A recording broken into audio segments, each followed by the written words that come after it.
Hello and welcome to the RaceRoom special event to the 2.4 hours of Spa. My name is Wiesenmüller and I'm here today with McGlade. Yeah, we're here for the 2.4 hour race at the Circuit Spa-Francorchamps, and it's going to be a good one ahead. Of course, this tricky technical circuit, 7 kilometers along here, Rob, 90 or 20 corners if you count the two parts of the chicane. All of them technical, tricky, a fascinating race to come. A lot of Mercedes out there, Rob, which should give us a colourful grid at least. Yes, indeed. Little bit Mercedes heavy grid today. Yeah, on one of the most beautiful circuits in the world, in the Belgian Ardennes, Spa-Francorchamps. Such a driver circuit, even though they've got some tarmac runoff areas there as well. We can see a Corvette and the Nissan there on the screen, but it's not really representative because we have got a lot of Mercedes racing here today. And of course, we just finished the real 24-hour race at Spa-Francorchamps, so from the real world into the virtual one here on RaceRoom. Yeah, where the weather wasn't quite as kind in both the 24 hours of Spa and, of course, the German Grand Prix and the Porsche Super Cup prior to it. The weather here in RaceRoom is a lot sunnier, a lot nicer, and a lot more comfortable for us. As I say, it is. You brought up, it's a tricky circuit. It's a driver's circuit. It's super picturesque here in the Ardennes. We watch one of the Mercedes flying through Stavelot and through the Paul Frere curve, and then onto this really, really long back straight, of course, towards some of the most famous corners in motorsport, Blanchiment and the bus-stop chicane.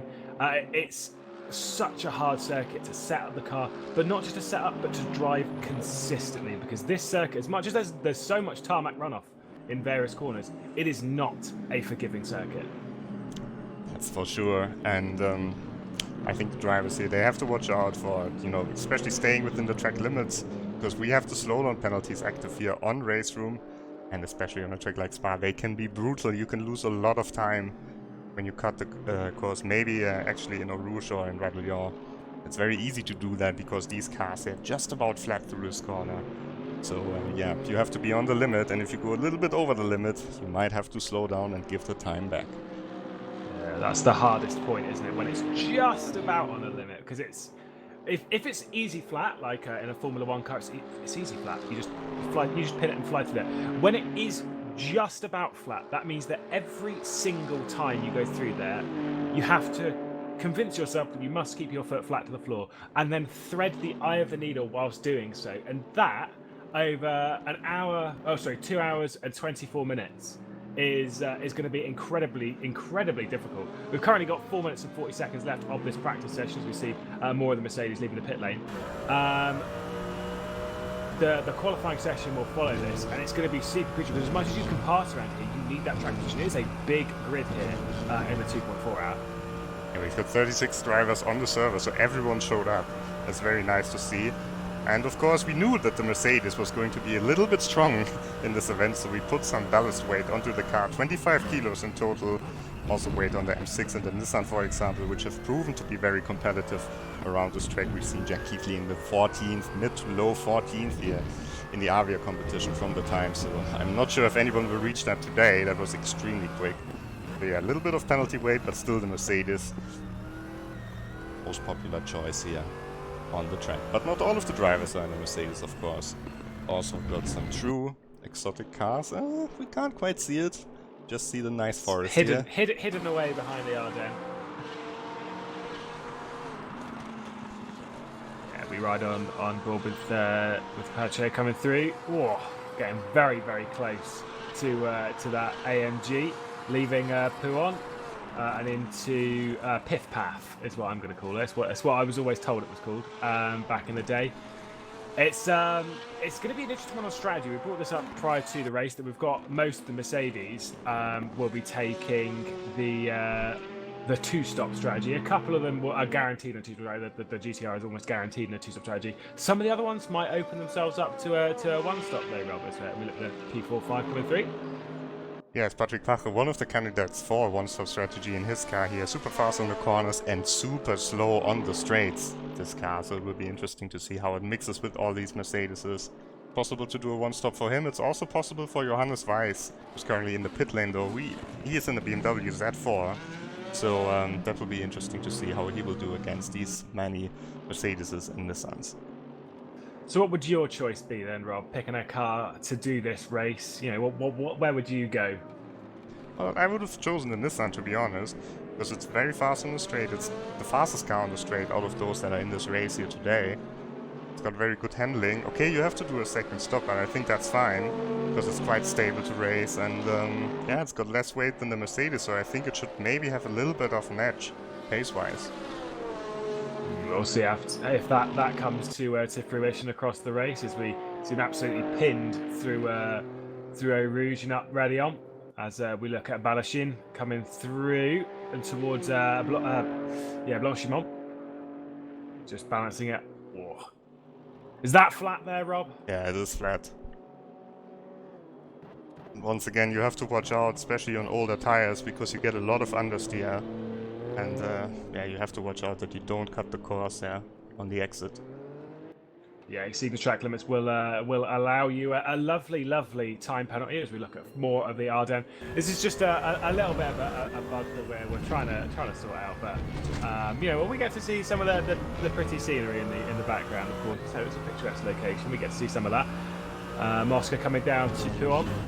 Absolutely, this to me has always been the hardest corner on the entire circuit, because you can have a perfect lap, but then this point you're always umming and ahhing over whether you could have committed a little bit more, whether you could have gained a couple of tenths more. Everywhere else you kind of get a feeling when you're on the limit or not. There's always one where I always feel there's 2 or 3 tenths left on the table there. Yeah, I had a teammate I raced with for a long time who always called this corner the mother, like the mother of all corners. Because you need just a perfect technique to get through it. And I think it will catch out a lot of drivers here in the race as well. We're just about before the qualifying session, so maybe we can just show you some other competitions that are starting right now on RaceRoom, where you can participate online. Just go to game.raceroom.com/competitions, or go, yeah, just start your game and click on competitions, then you find them. Maybe you want to be in one of these streams as well. Let's check out some of our other competitions that we're running at the moment.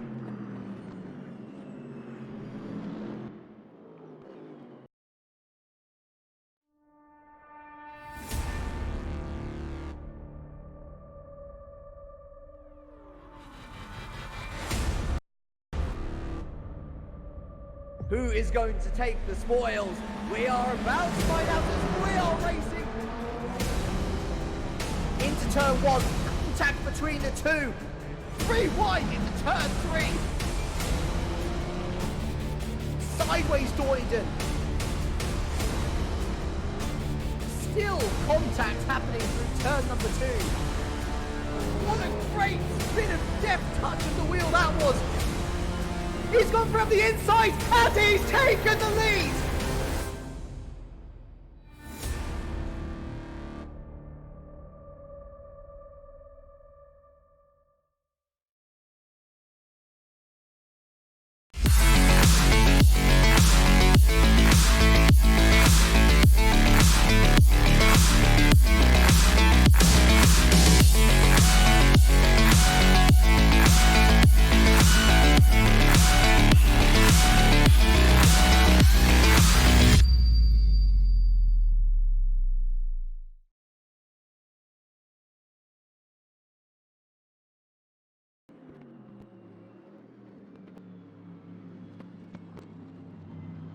There you go.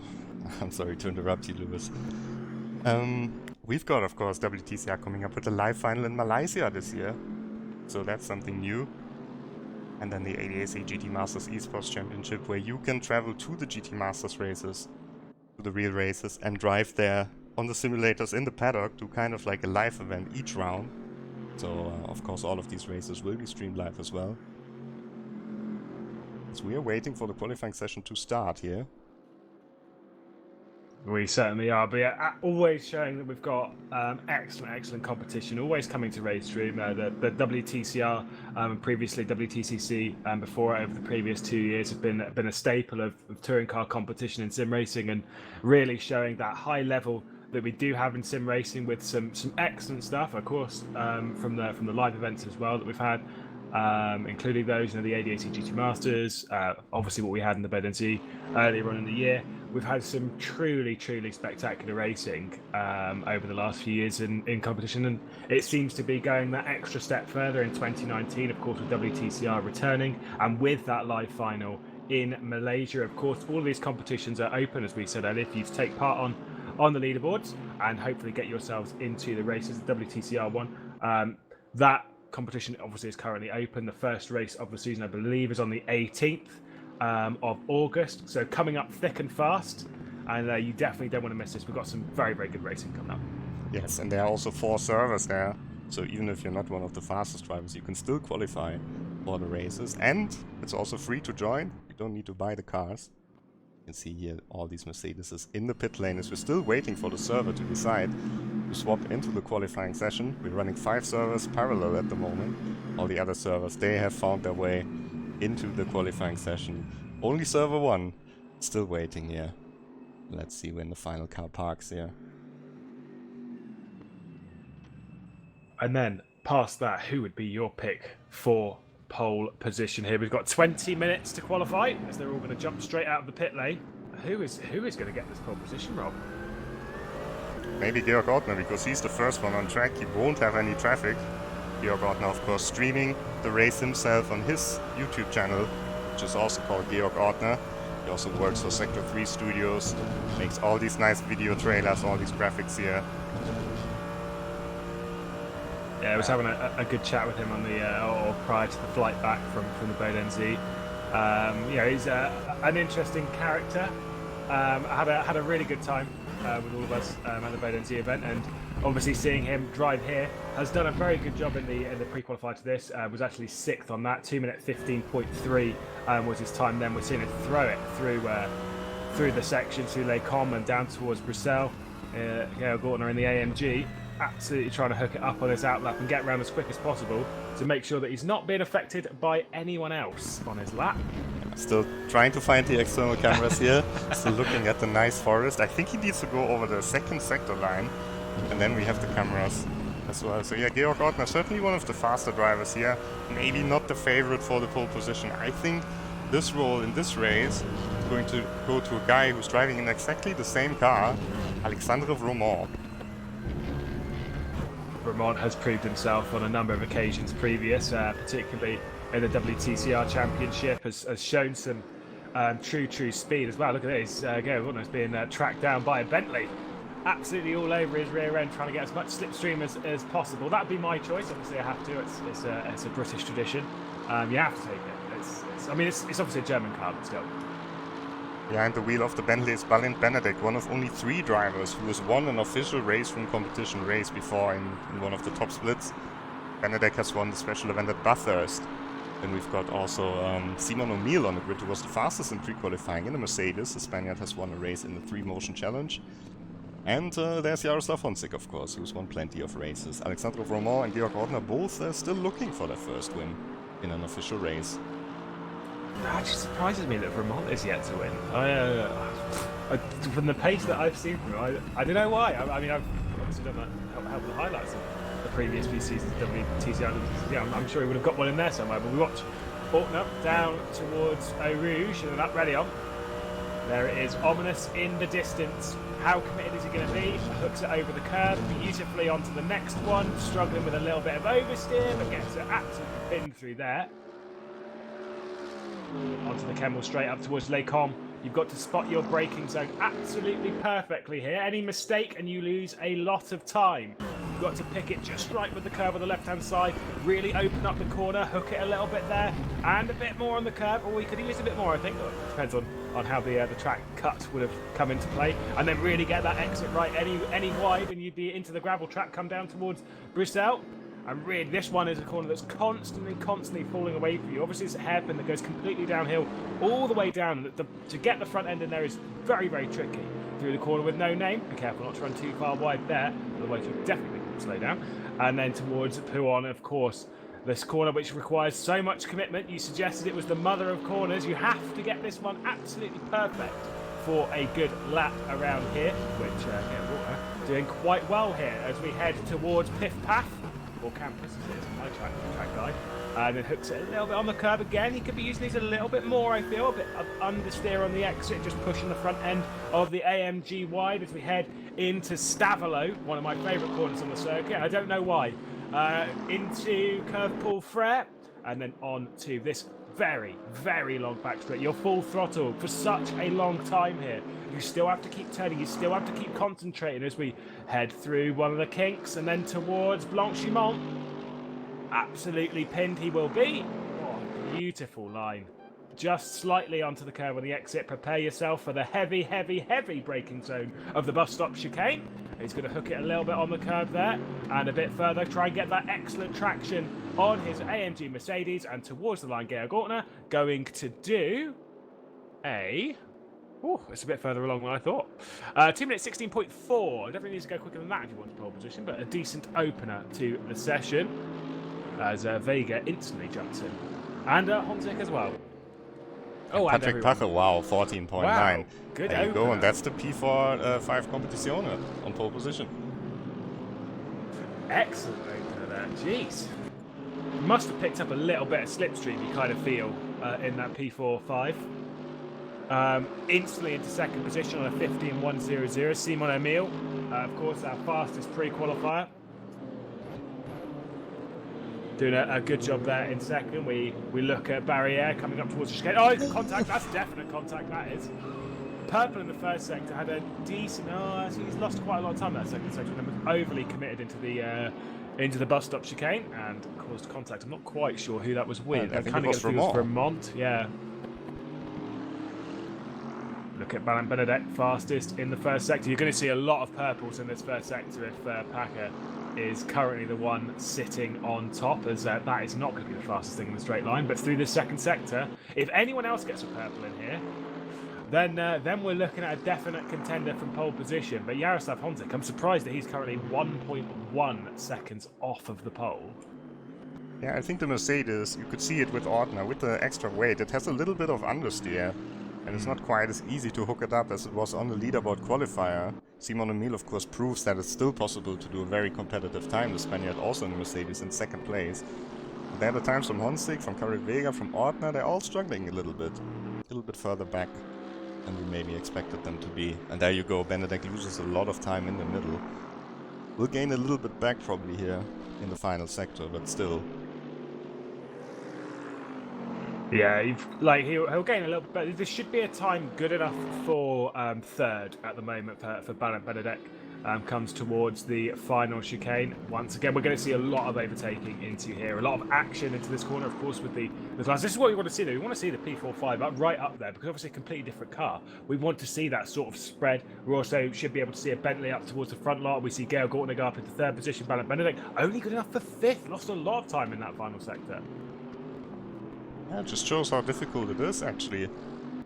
I think Patrick Pache just put a monster time out there. Gian-Claudio Croce, he just moved up into the first server last minute. And yeah, purple in the first sector, of course, using the power of the Mercedes, but now losing quite a lot of time. Yeah, to the line. 17th. I mean, it's good. Wasn't this was the driver that wasn't originally supposed to be in this Division 1 split, as far as I can recall from our previous race banter. And he's in there, he's showing his pace in the mid-pack at the moment on the field, which is a good sign for Crocker. We look at one of the BMWs, Johannes Weiss, 19th position at the moment. This is one of the cars that realistically we think should be doing a one-stop strategy, I believe. Comes towards the line, currently in 20th position, goes up to 6th. Now, if he's in a one-stop strategy as well in the race, you want to start quite high up because you can really make something work in that race. Look at how close it is as well between Georg Ortner and Caserta in 9th. It's super, super close. 1/10 separating a lot of them. Yeah, and I think we still got some drivers who are going to improve here. One of them could be Alexandre Romand, but he's just on an outlap. Maybe actually we can use the time to look at one of the Nissans, Adrian Scholtisek, from the Pachura Motor Center team. Together here in the race with his teammate Michal Stun, who's in the same car. Of course, purple in the first sector, but not as much purple as I would have thought. No, it's a solid first sector, but nothing too amazing. We've got one car ahead. I believe that's Adams, just ahead in the C7R. We head through Piron again. Slottersek. I say it's a decent first sector, but in comparison to the car that is comparing him to, I don't think that's really good enough to move him much further up the field. We'll find out once we've head through the. Whoa! That's track limits, I think. Yeah, 100%, surely. That was very, very close. We'll see what it does when we get to the second. That, again, very close. Absolutely committed, though. Yeah, and it's track limits, second sector time, not counting Jaroslav Honzik. He was purple in the first sector as well. Once again, not even the 10th. What's going on with this P45 Competizione? I mean, I feel me and you have both been on the end of this. Me only like once or twice. You probably quite a few times where you've set a lap time in qualifying that maybe it's your first lap, maybe it's your second or third, and you've just gone right. That's it. I can't improve from that. I distinctly remember as that Clace moving up into third position. Yeah, very nice. I had it in the Super Tours that we did at Alton Park, and I remember just finishing that qualifying, doing that lap, and I had to leave the room. I was like, nope, that's it, I'm done. I cannot beat that. So I'm assuming that's kind of in the same kind of ballpark that Packet is at the moment, because that's such an impressive time. Honzik still on the server though. He's still, I mean, obviously he's on the server, but he's also still on the track. So maybe he thinks he can improve, and maybe he also fears that someone like Honzik or O'Meal, who's also purple at the moment, is able to beat him, because O'Meal has been putting in these super quick lap times also consistently here. Who's the fastest in pre-qualifying? As we see Honzik now here in the final chicane. Pretty clean line. Yeah, I don't think he can gain so much time in the final sector. No, I think this might be a good time to put him third, but not much more. It is indeed third position. Still, did he lose a bit of time there in that final sector? So he did. Yeah, well, still time in the final sector. We watched Simon Emil, who's looking not too quick through the bus stop chicane. Has lost quite a bit of time in that second sector. Of course, is purple in the first, runs towards the line. Currently sat in second position, not pole. And here, Nicolas Claes. Yeah, who hasn't raced so much in the RaceRoom competitions, but very strong performance in 4th place here. He was at the Bodensee event as well, but he's not really a regular when it comes to the online competitions. Fastest rookie overall. That's the guy in P11, Minea Georgescu from Romania. Well, maybe also the Forest. There he is, P11 in the Mercedes. Nicolas Claes is still purple. Yeah, I was going to say, he was setting a very good first sector, a decent-ish second sector. He had a little bit of smoke on the exit of Paul Frary run towards the bus stop. Once again, a little bit of slipstream headed his way as well. Probably nothing too much. He's not that close. Really, really big on the tail, leaving the bus stop chicane. Is he going to be improving? It is an improvement, just not a positional improvement.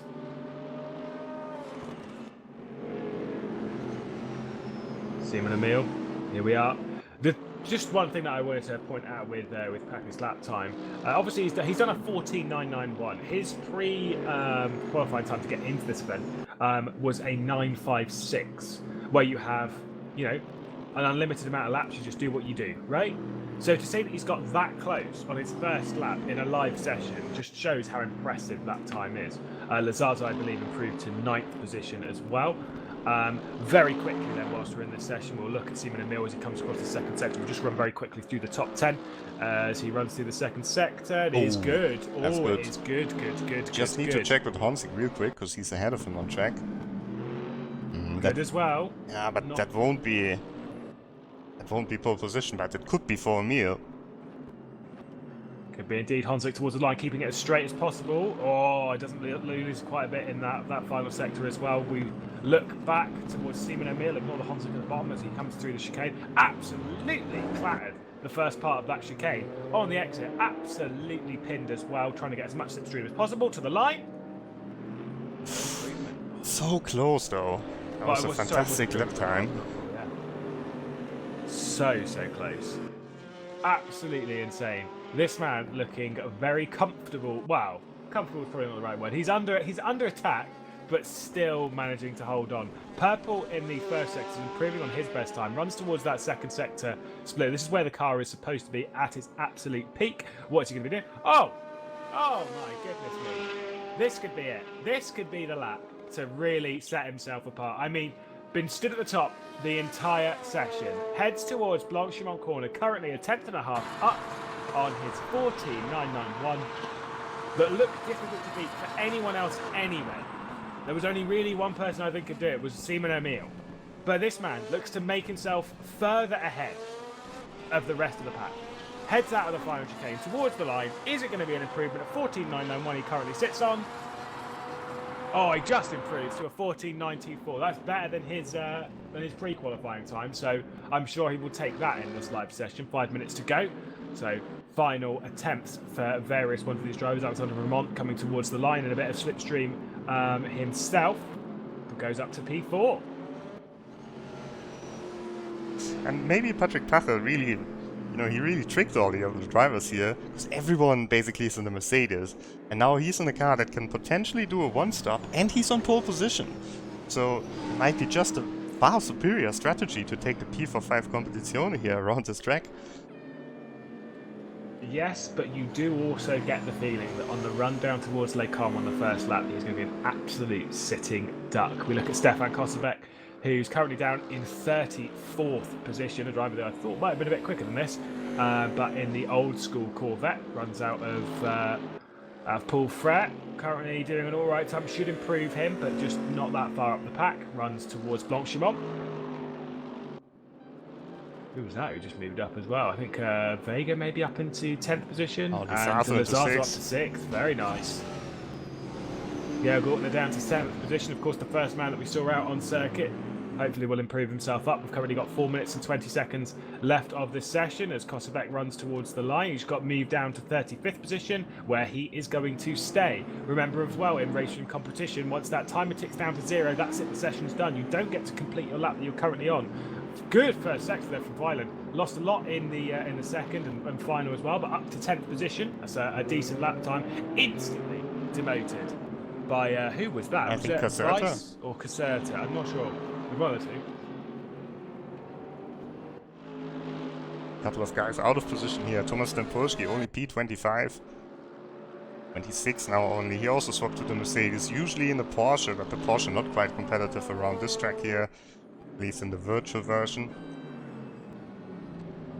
Yeah, he won't be happy with this position in qualifying. The driver who we see usually much further up the grid. Good time he's on though at the moment. Currently 26th. Romanian towards the line.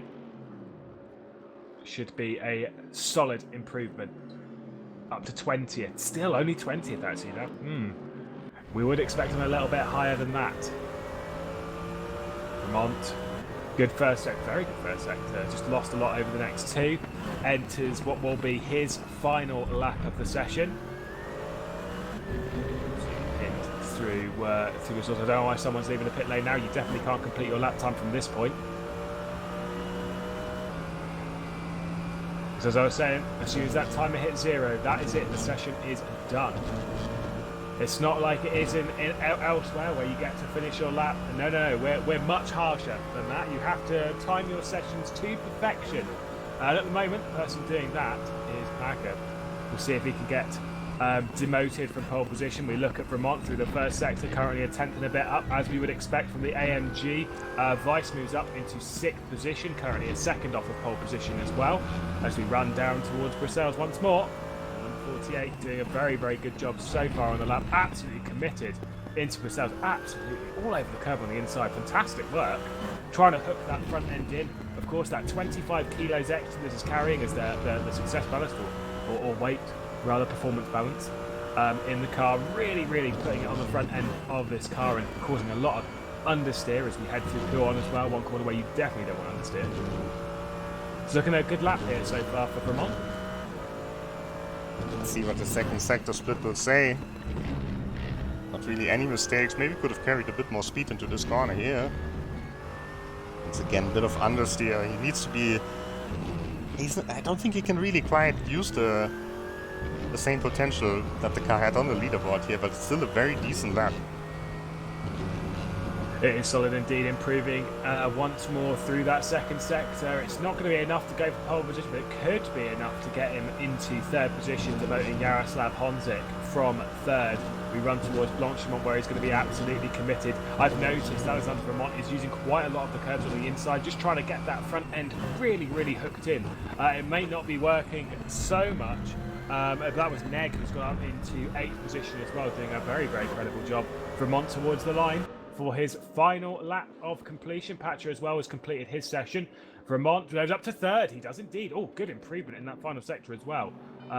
He is in third position, only 2/10 off of pole. That might be good enough. Heiko Colvin back towards the line as well. I don't think this will be a massive improvement from him. To P12 at least. Nice. Good start. Scholtesek as well on a good lap in the Nissan. Fastest out of the Nissan drivers, but only P16 at the moment. No Vinny Oliveira in this race. He was very fast at the Nordschleife. Yeah, times are super, super close. If you improve, obviously this will come up, the session is still going, don't worry. If you improve a 10th from 10th position, that puts you in P6. So for this, any 10th that you can find will be very, very important. As he runs towards the line in the background, we'll see if he can improve a position. Does he? Maybe. No, I don't think so. I think he stayed P16. Yeah, I think so as well. It's a shame must have lost a lot of time in the final sector. The pole position for the P45 competition, Patrick Pache, ahead of Simon O'Meal, then Alexandre Vromont, Honzik in 4th, 5th place Nicolas Claes, Johannes Weiss in the BMW Z4, starting in P6, so also one of the guys to watch out for. So we are getting ready here for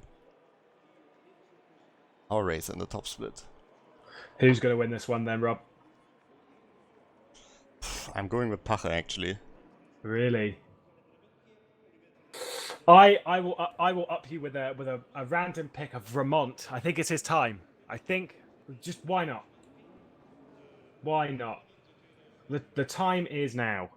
We look at the grid in preparation. 20 seconds to go before the lights will go out and this race will begin. 144 minutes lay ahead. Is it a 2-stop? Is it a 1-stop? Some drivers preparing themselves for that. Strategical work will be at play here at Spa. And the 2.4 hour will be underway in a moment. Another event here for RaceRoom Racing Experience. The lights are on currently. And Packer on pole position. What's going to happen when they go green?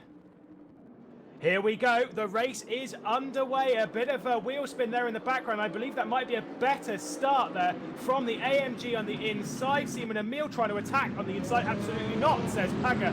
Around the outside, he had just about holds it. We've got a spinner in the background. A bit of contact in the back of the pack. It's gone to the Spa 98 up there. Packer, though, might be under severe attack on the run down towards Les Combes. They're all bumping, bashing side by side towards Eau Rouge.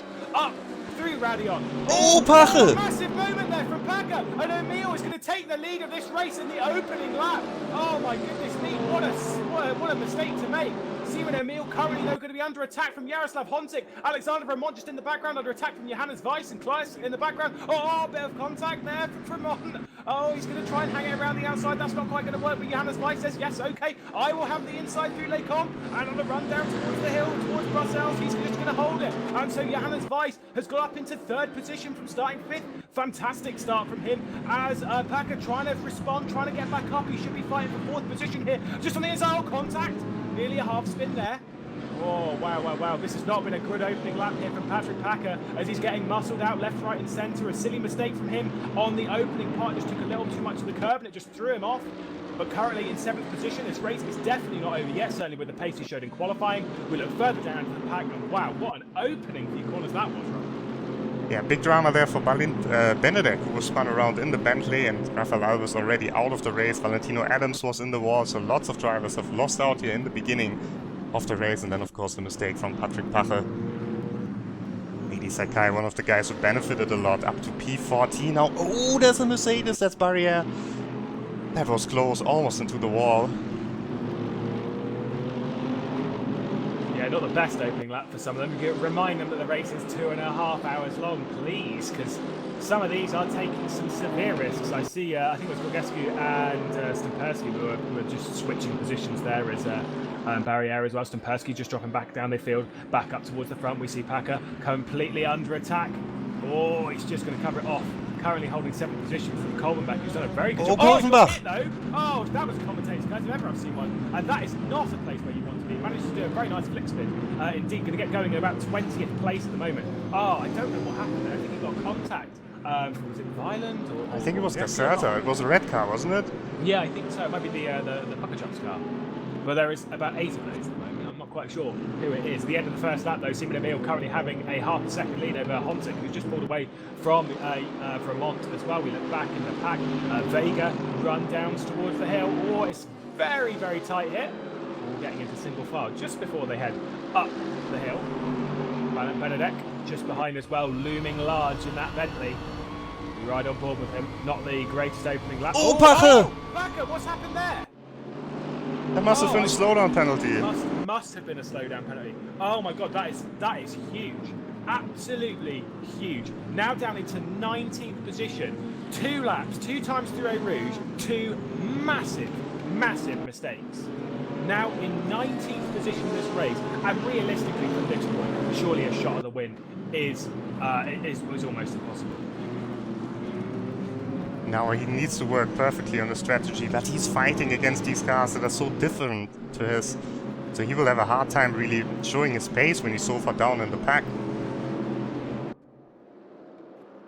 Simon Emil currently in the lead as we head through the Fania chicane or Piff Path or whatever you wish to call it in 2019. And he has Jaroslav Honzik behind. We've got a Mercedes lockout on the podium at present by Johannes Weiss in the BMW. And that Z4 not too far behind. You can see him, the 4th car in line at the moment, pulled away from Nate. He's also had a very good start as well, up into 5th position. As Benedek now up into 11th, by the way, just a little bit further down in the pack. Look at this for a battle pack. Oh my goodness me. Zune in the middle of all of this in his GTR, Mercedes left, right and centre. You can see all of them as they're going to be battling it out towards Blanchimont. Benedek has pulled ahead down towards the bus stop chicane. Is Zune going to make any moves on the inside? Is he going to be able to? That's the question. Currently looking at the inside of second. Oh, he's going to do it. Oh, bit of contact there. That was so close. Oh, he gets pushed around. Absolutely spun out there. That was uncalled for. That was maybe the guy who got into the back of him there. And unfortunately, that was just an unfair move. Then nothing else to say about that. Clean pass from very precise pass from Michael Stoon there. Just got pushed around. Yeah, just left the nose really in at the second part of the bus stop when realistically that shouldn't have happened. Look at this though, up at the front, 3.5 tenths. Honzik just trying to throw all of the pressure on Simon Emil. Of course, these two, both race winners previously in RaceRoom competition. Honzik multiple times throughout WTCC and WTCR. I believe it's about 3 wins in those 2 categories alone, as well as in various other bits. Currently throwing all that he can at Simon Emil as well. Victorious in the 3-motion challenge qualifiers. We look at Stempersky up to 8th position. In a battle here with Violent as well. Yeah, and I think we talked about Stempersky being out of position in qualifying. Now he's showing the pace that he usually has in the GT3 cars. Out of position though, really out of position, is Georg Ortner in P30. Yeah, not a good opening lap. I'm not quite sure what happened to go. Of course, I'm sure we'll hear more about it at another time. But yeah, not a good lap. Thing is, race is long. We can see there's 2 hours, 17 minutes to go here. Currently in 31st, but that doesn't mean that you can't move your way up the order and you can't have an enjoyable race. It's a massive battle pack here. You can definitely have an enjoyable race, that is for sure. Packer I see is up into 17th position. Currently 18 seconds off of the lead that he once had.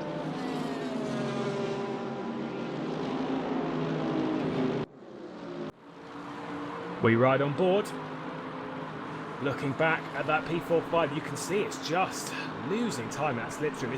As much as it's there or thereabouts, it's just not gaining anything. It should be good on the brakes though. In towards the bus stop, should be going up into 16th position. Oh, he's going to make it hook around the outside, surely. Maybe not quite, goes for the undercut, and a beautiful undercut at that. Packer should be headed up to the 16th position at the moment. O'Gara maybe just dropping behind. No, the straight line speed of that AMG is a little bit too much for our little P45. But also good defending from Nojera there. Thought that Pache is through for sure in this corner, but he just pulled it off. Ran a little bit wide in the bus stop chicane, and it was good enough for him to keep the position. Yeah, really solid bit of racing. A nice cutback on Packer's part, but you're absolutely right. Nojera doing some very, very good defensive stuff on the slipstream, on the Camel Straight. Surely there's not going to be enough in the air, in the little engine here. Packer, too much downforce on this car. Definitely not. Absolutely nothing. Kolbenbeck dropping down to 90th. Which was after Kolbenbeck. I'm sure he was in the top 10 not too long ago. Oh, he got spun out. I remember. My apologies. Benedek moving himself up into 10th position as well. Oof. Oof. Rubbing is racing, apparently. I think violence off the road ahead. Yeah, I think so. Or it's Packer. Georgescu, actually. Yeah, that's how Benedek got up into 10th position. Packer trying to get as racy as possible in this section where he realises his car is superior. Maybe getting his fender into all of the wrong places. Car. Yeah, absolutely ruined on the front end is that AMG. No wonder he's struggling with a lot of understeer. I'm not quite sure where it would have been off to such a large degree. Potentially at Eau Rouge. Looking down the inside with Packer, not quite there. Now he's got to sit in the slipstream, potentially all the way down the back straight, all the way through Blanchemont. He might be able to make a move stick here. I doubt it. Potentially no. Towards the full fair curve. And no easy tickets being handed out to Patrick Packer at the moment.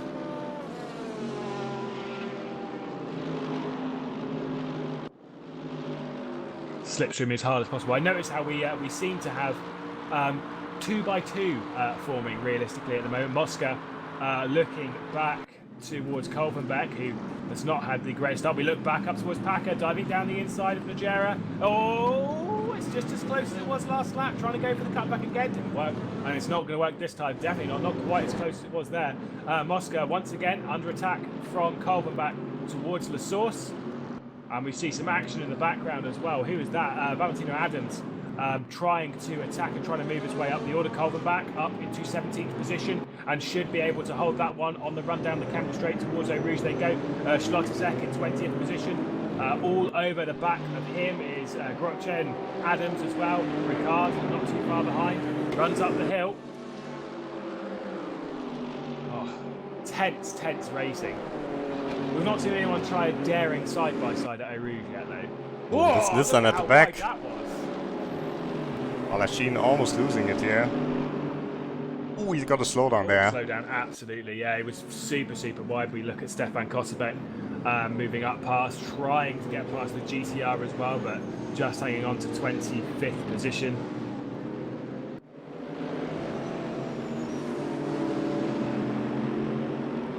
Currently, it's still half a second separating the top two as a FYI, but they have separated themselves from the rest of the pack, just not too far. They're all still within striking distance. Janis Weissman, he's on a one-stop strategy, looks in a very commandable position.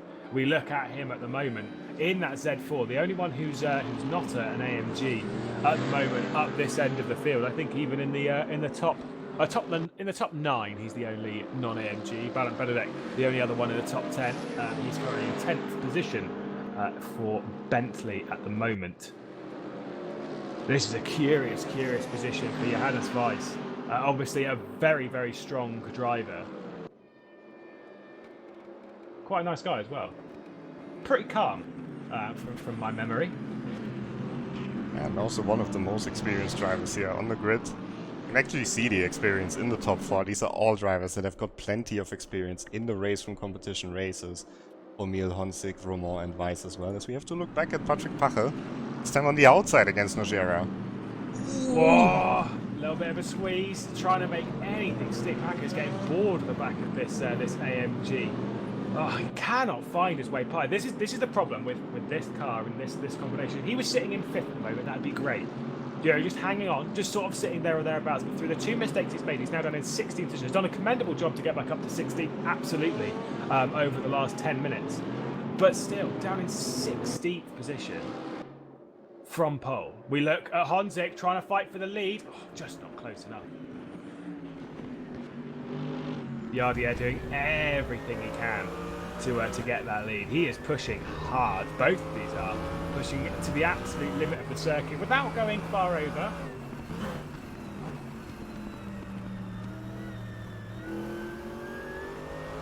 Trying to hook that front end up. We listen to the AMGs. They both seem fairly understeering. Just trying to pick up that 25 kilo disadvantage they've got for this to try and rebalance out the pack.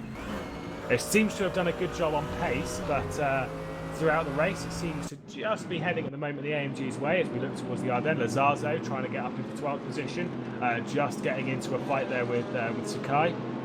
Towards Pouon they go. Lazarzo all over the back.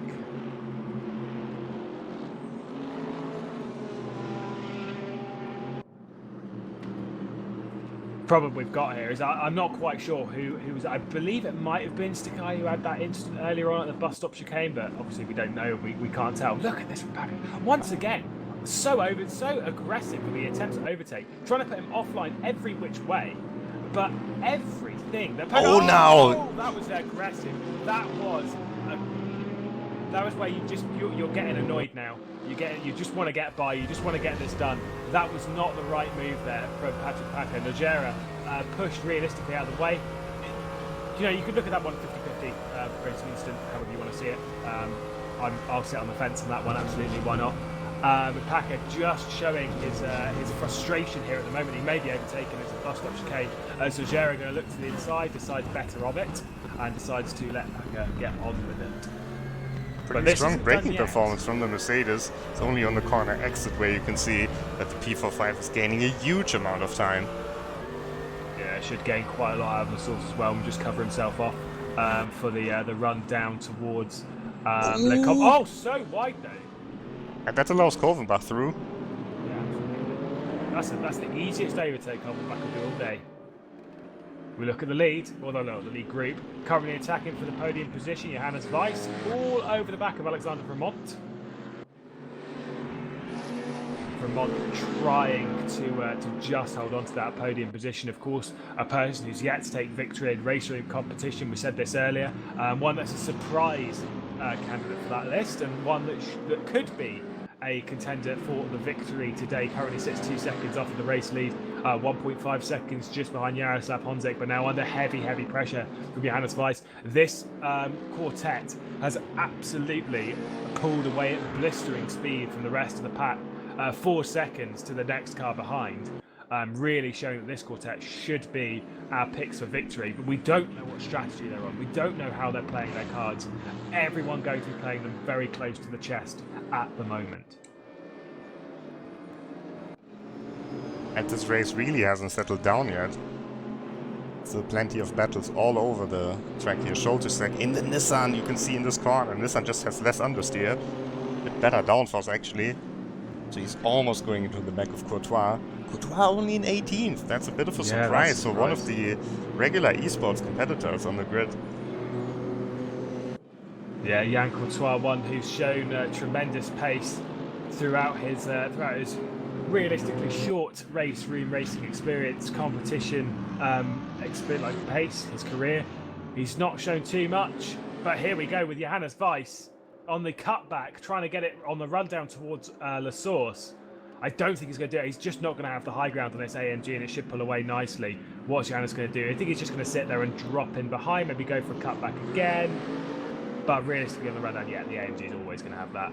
And the thing is with them fighting this hard, it's just allowing Honzik and O'Meal to pull away more and more. By the way, that battle between Honzik and O'Meal, we'll keep an eye on that as we run towards Les Comte. Currently 4/10 separates them, but they are getting closer and closer and closer. We ride on board with Simon O'Meal, looking back towards Jaroslav Honzik in that AMG. Runs towards Les Comte. Oh, Simon O'Meal's thinking about going defensive. Jaroslav Honzik thinking about going attacking. Absolutely not quite yet. we're not far enough into this race. It's not settled enough. Maybe towards that first round of pit stops, we might see an overtake from Monitors and Vice as well, also holding position. Packer up to 14th. No, not quite. Currently battling for 13th position. Oh, I've clicked on the wrong one. Oh, maybe not. Where's Packer? Where is Packer? I think he's out. Okay, that's confusing. I clicked on this expecting to see a battle. And unfortunately, our pole position is short-lived, as Patrick Packer has been the first to exit the race. Actually, from the that front second lot. one Two, after three, Georgescu, because Georgescu crashed as well, and I'm not sure if Rafael And Alves even Alves. started the race. He was out Yeah. early on. But that's a shame. That's our odd car out of the race. Oh, his Vice has gone past Romain. Ooh, that is a big move. Currently 3 and a bit seconds off of the next two, but has finally got that move done. Wow, absolutely hanging it out wide. That's great considering the ease of picking up a slowdown penalty. How hard is Johannes Weiss going to push to try and catch up to these top two, Rob? Because realistically, if he's on a one-stop, you kind of want to still look after things, right? Yeah, we will see. Maybe he can. Of course, he can also go for a two-stop strategy in this car. There's nothing holding him back. But I think his main priority at the moment will be to get in a position where Alex Romain is not in the slipstream. But that was a perfect chicane from Romain.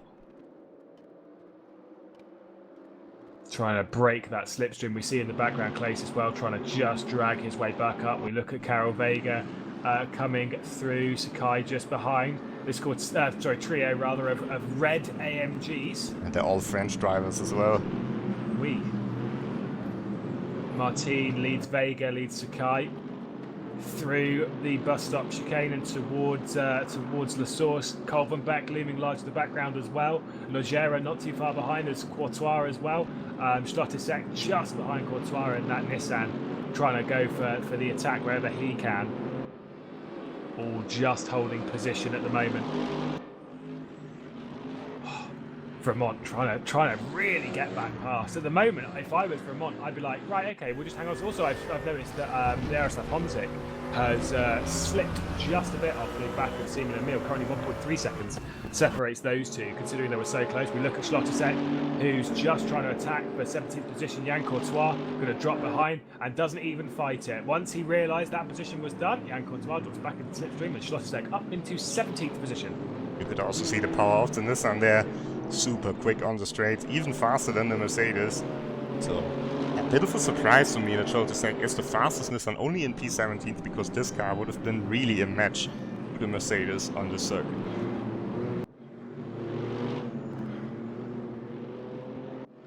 We're seeing the rest of the herd being thinned out here, and it's appearing AMGs towards the front. As we look further down the order, in 28th position, who have we got here? We've got Bernd leading Ortner, trying to recover his races as Georg Ortner. The last time we saw him was at the 31st. Oh, that's a good move. Nicely done for Georg Ortner into the corner with no name. Fantastic work. Don't think Bernd expected that. A well-timed move there for the Italian, moving his way up the order, up into 28th position now. And trying to recover his afternoon of racing. It's a piff paff. As we look back towards Kosovac, currently in 24th position, Barriere all over the back of him. Oh, you don't want to leave your nose down that corner, mate. That is a tricky one. Kosovac wide here. Is it going to cause him a slowdown? I don't think so. I think he would have already slowed down prior to this.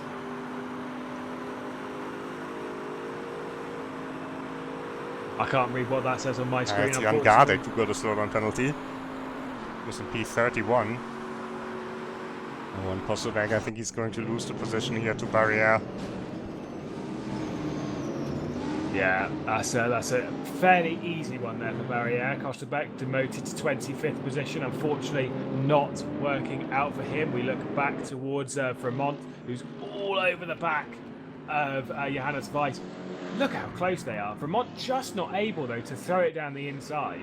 We didn't see how these two switched positions in the first place, but Johannes Weiss just trying to keep ahead at the moment, keeping that third position. If they fight too hard, though, Claes will be coming in behind, who he's found his way into a little bit of no man's land. Currently a few seconds ahead of Neg, a few seconds behind Kleis, behind Vermont. Is Kleis. Vega trying to attack here and get himself up into the top 15. Nogera just up ahead, Schlotterbeck just behind, doing a good job for his race. Oh, Honzik. What happened to Honzik? That was just a timing bug there. Yeah. But yeah, Vega lost some time for sure. He was in the battle with all the red cars. Oh, and I think Nicolas Glaze is in the wall. Well, not quite sure where though, and how. More importantly, unfortunately, that was a good race going for Glaze. There we see him just trundling down the left side. Not quite sure what's happened. I'm assuming has spun out on the exit curb. Could be technical issues. Or it could be a technical issue, absolutely. But the race was going so well for the Belgian driver. Home soil, of course, was the best placed, I believe only placed Belgian driver on the grid. But unfortunately, I feel that might be his run done. We look back at Kalvenbach in 13th position. Recovering nicely at the moment from the earlier spin. Martin, the one directly ahead. Sakai as well. I'm sure we wanted to have words there as Kalvenbach all over the rear end of this. Maybe he doesn't know which AMG it is. He just knows it might have been a red AMG. And just trying to throw it down the inside of anyone we come towards that bus stop chicane where it happened earlier. Ignore the timer at the top of the screen, by the way. I nearly panicked then.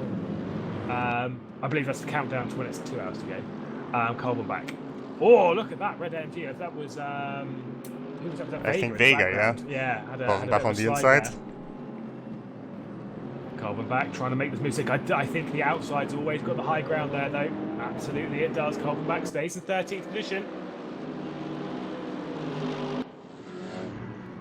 And still status quo up here, 3rd position at the moment for Johannes Weiss. I've noticed that Jaroslav Honzik, as much as he dropped a little further back off the lead, he dropped nearly a second back a few laps ago, has maintained that 1 second gap. Currently still holds 2nd position, 1.2 off the lead. We look at Honzik now, not dropping down the order. Thankfully, it was just a technical bug on the timing software's part. Definitely someone that you cannot discount from a potential victory later this afternoon. One, as I say, one of the most prolific drivers on the grid, certainly with his race record and his ability to drive. We've got a pit lane for, is that the penalty? No, I think that's changing tires actually for Jan Gardek. First one in the pits or regular scheduled pit stop, so that's an interesting strategy. I'm just wondering because he obviously had a penalty for. Was him the penalty for ignoring the slowdowns? Could be maybe that as well, but yeah, maybe he got it wrong coming into pit lane. It's automatically put him into a stop rather than serving the penalty. We look at Schlotterbeck, 15th position for him. All over the back of Nogera, riding on board, seeing what he can see. And this car, the GTR, was obviously very, very quick in a straight line, but just not able to get right up to the back of that AMG quite just yet. But if he does, you would suspect this GTR should be able to fly by. Just not quite. Anything yet. Whoa! Trying to leap down the inside into Blanchimont. Kalvenbach there. Just not quite far enough alongside to demand track position, apparently. And Kalvenbach staying in 13th position and trying to throw everything he can. We look at Schlotterbeck as well. He's not too far behind that battle that we were seeing, as he's now ahead of Vega. And trying to close up to the back of Nogera. And Vermont, as close as he's ever been onto the run to Daycom. And this should be a definite move. I'm surprised that Johannes Weiss didn't even try and defend that one. Maybe Johannes Weiss knows that he's on a different strategy and he just wants to have the slipstream of Romand. So he can follow him here easily around the circuit, because we could see Weiss is not really able to gain anything on Honzik. So now back into 4th position. Oh, Vega has been in the wall. Oh yeah, Carol Vega. I did see the front end of that car missing. Schlotterbeck as well.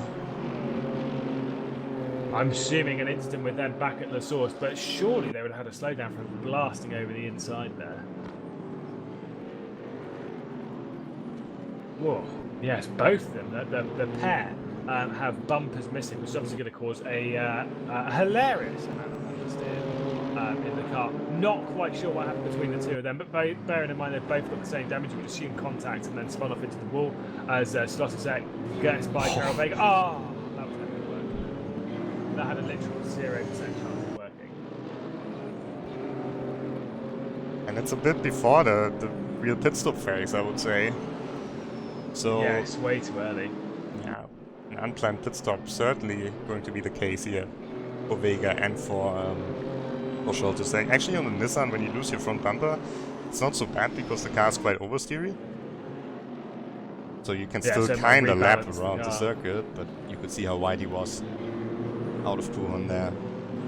Yeah, the problem with that is if you take it from the default setup, then yeah, maybe. But the thing is, obviously, once you've done a lot of setup work as dude trying to get by, and does indeed. So a GTR moves up another position. We see the chromed out. Oh, car of AMG of Richard. Just trying to get by.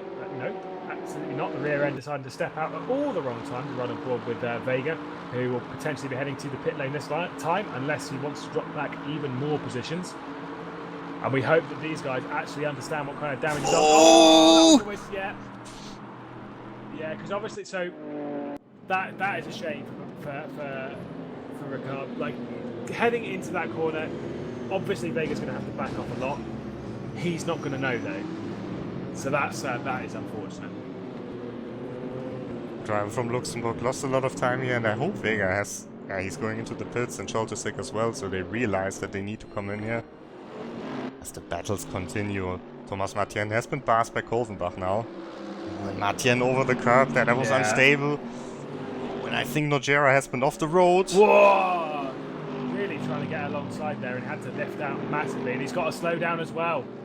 Oh, he's got a massive slowdown. Look at that. Just trying, not really too sure which way to go, just Nogera.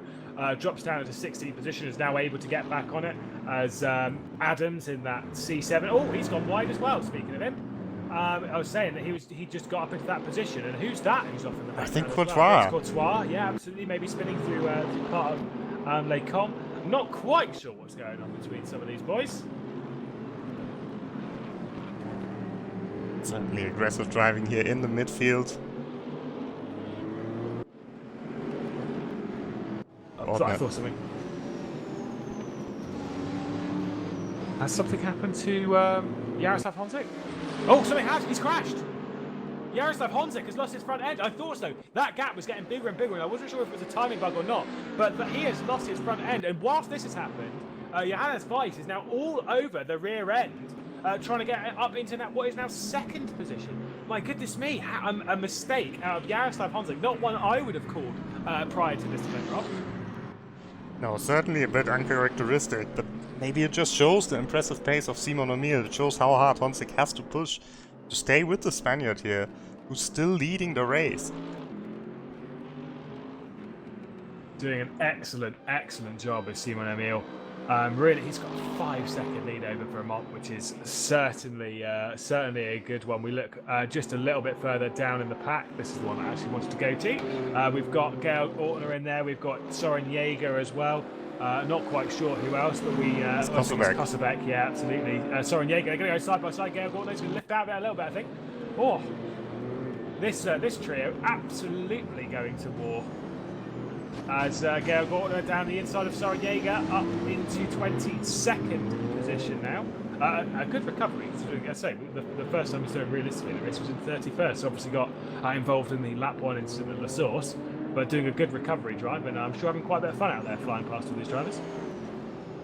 Yeah, and I think his aim will be to get into the top 10. It's certainly possible because it's such a long race, and even for Honzik, despite having an unplanned pit stop, he will still be able to make it on a 2-stop strategy from now on. So this is his first stop. He will do only one more. As Timpushki actually has been in the pits as well. It's a bit of a surprise. And Honzik is already back out there. You can see him on the inside. Yeah, the recovering Honzik. An odd, an uncharacteristic mistake. We're not quite sure where it would have happened. But lost a huge amount of time and has allowed Emil to pull away a 6-second lead at the moment for Simon Emil. And presently just able to sit in a comfortable position and potentially not make the same level of mistake. We look at the GTR. Balashin comes through Brussels in 22nd position. The Hungarian driver doing a decent job currently in that 22nd position. Anyone who's not crashed yet is doing a good job in my books. And battles continue here in the midfield. Yeah, the Mercedes midfield. Seen a lot of chaos here. Between the positions 10 and 20, and Courtois, he's trying to go on the outside. Mosca closes the door pretty late.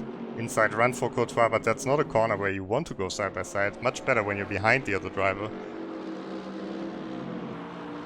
Yeah, it's kind of a hard one because you want to put them offline, but if they're offline, you're probably offline as well. Mosca, though, just trying to hold on. Yann Courtois, the experienced man now, heads through Blanchimont all over the back of the Italian's car and in towards the bus stop chicane. We'll try and go for the outside, then back to the inside. It's going to be contact on the rear end, and it's going to allow Courtois to get up that position. Oh, he's going to try and cut him off. That was maybe not giving quite enough for him. Yann Courtois just trying to fight as hard as he can. Alessandro Mosca, though, I think will be down a position once Yann Courtois gets his one confirmed, and Yann Courtois up to 14th. Mosca down. Oh, he's wide. Wow, what a mistake there from Yann Courtois. An excellent driving from Mosca to instantly pounce.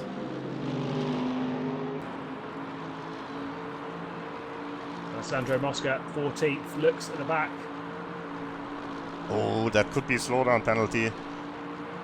It's in that territory. I think he may have just gotten away with it, though.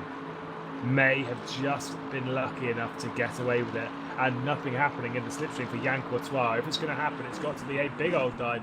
And he was looking, he was trying, but not quite making it stick. The amount of pressure a lot of these drivers are having to deal with, the likes of Mosca, the likes of Fremont, prior to this, Simon Emile, the amount of pressure, you have to drive both in your mirrors and also not looking at them at all. It's you need to be aware of what's going on, but outside that, you just need to focus on what is ahead and nothing else. We look at Kosovec, currently in 22nd position. He was massively offline coming into Brussels. I don't know if that was trying to line up a move or I think he lost the place from a mistake. Yeah, that's what I was thinking. Oh, a slowdown. Who's that for? 20th place? Michel Stoon. Stoon, yeah. All of them this time dropping back. Balashin was in the pits, only P30 now. Stoon only in P20 now, so lots of problems in the Nissan camp here. Maybe we have time to go through the field just for a brief moment here. Simon Emile still leading the race. Yeah, Simon Emile with that 4.7 second lead over this man, Alexander Fremont, who's currently in second position just ahead of Johannes Weiss. I don't think a move will be happening here. They're 6/10 apart, so I think we're good for the moment to run down that field. We've got Neg, who's currently in fourth position, doing a very, very good job.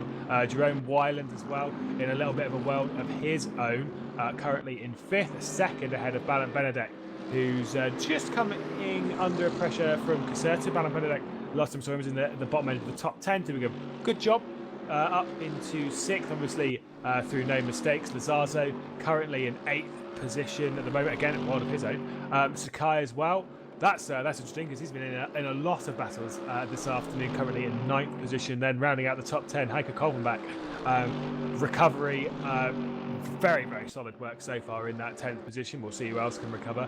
Martin in 11th position. They're all spreading out here, Rob. We look at Adams in the C7R as well. Nogera in P13 at the moment. Here is a battle as we see Mosca directly behind and Yann Courtois. This trio all very, very close as we head up towards the Lecombe chicane. Barriere, the next car behind this one. We see Courtois here just flying through there. Then it's Barriere directly behind. Then we've got Crocker in 17th position, a very, very good slow down. Oh, yeah, slow down indeed, and that's allowed Gail Gordon now up into 17th position. So Crocker now down to 18th. Further good recovery drive for the Italian. Soren Jaeger, we've seen some battling out of him earlier this afternoon, currently in P19. Jeroen Ricard in 20th, rather, and then 21st, Stefan Kosovec. maybe not the afternoon we'd expect out of Kosovac, but still doing a solid job in the lone old Corvettes. Then we've got Dune in P22, Yaroslav Honzik in P23 at the moment. Where is his strategy going to lead him out after that mistake? We will wait and see. Baldur in P24. Stimpersky in P25, Attila Dina that car directly behind, battling for P25. Dina obviously in P26, nothing quite happening there. Karel Vega in P27, Adrian Schlotterbeck in P28, Mark Balashin in P29, and then rounding out the there's Bernd still in the race, never mind. Rydlinski is in P30, and then potentially now rounding out the grid is Bernd, who's in 31st position. So coming out of the still pit lane. 31 drivers. Yeah, and lap traffic here for Romain. That's Radlinski. Yeah, you can see Rydlinski's obviously lost his front end at some point this afternoon, as the lights aren't quite working on the front end of that AMG. But at this point, Vermont is thinking, I know you're in the same colours as me. Can we pretend that you're a teammate? Thank you. Cheers. Cheers, thanks, bye. As Vermont now gets by, still holds on to second position. I don't think they lost down too much. As you can see, the gap's not really changed too much between Vermont and Weiss. It's still very, very close. And it's now 4.5 seconds between Vermont and Simon Emil. So I think if anything's happening here, is Johannes Weiss is making Vermont go a bit quicker. Yeah, so I think it's a smart strategy from Weiss to stay behind Romain. Just get the slipstream on the straights, stay with him. He doesn't have to push so hard in the corners. Stay with him. Doesn't need to get all out of his tires, and maybe the one-stop strategy is going to come out of the BMW Z4.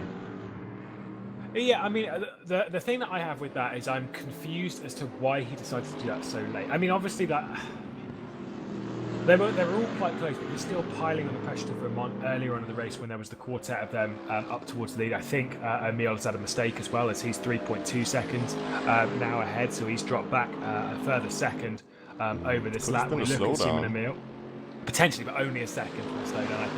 I don't know. I think that was just a mistake. But yeah, Johannes Weiss. If I was him and I wanted to sort of consolidate a one-stop strategy, and I knew that I was on a one-stop strategy, I would have done that from the start, and I would have been very, very cautious on the back of Vermont, like stayed within touching distance without putting any pressure on. Because at that point, you're allowing Vermont to do what he's doing, get onto the top lot, and allow them lot to battle whilst not impeding your race. It's odd that he tried going for a move, then didn't, and continues to pile on an awful lot of pressure in that Z4. So we'll wait to see how Johannes Weiss's strategy plays out this afternoon.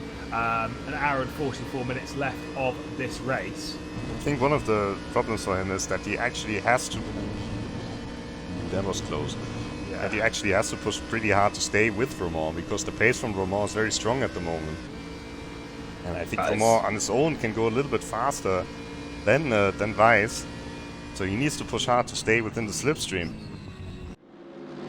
Yeah, absolutely. We've got a close battle here as well for 6th position. Caserta all over the back of Balint Benedek as well. I see as well on our order we've got Barriere and Najara as well, getting very close. I think they've all switched positions, and Barriere's gone up another one. We look at Caserta. Is he going to make a move on the Bentley? No, he is not. Definitely not enough straight line speed in that AMG. But yeah, obviously he is pushing hard. Vermont is showing some excellent speed as he's closing up to the back of Simon Emil, who we know is very, very quick. But it's still, I don't know. I maybe would have played cards differently, but I'm not on track at the moment, and I'm also not very good at RaceRoom, so who knows?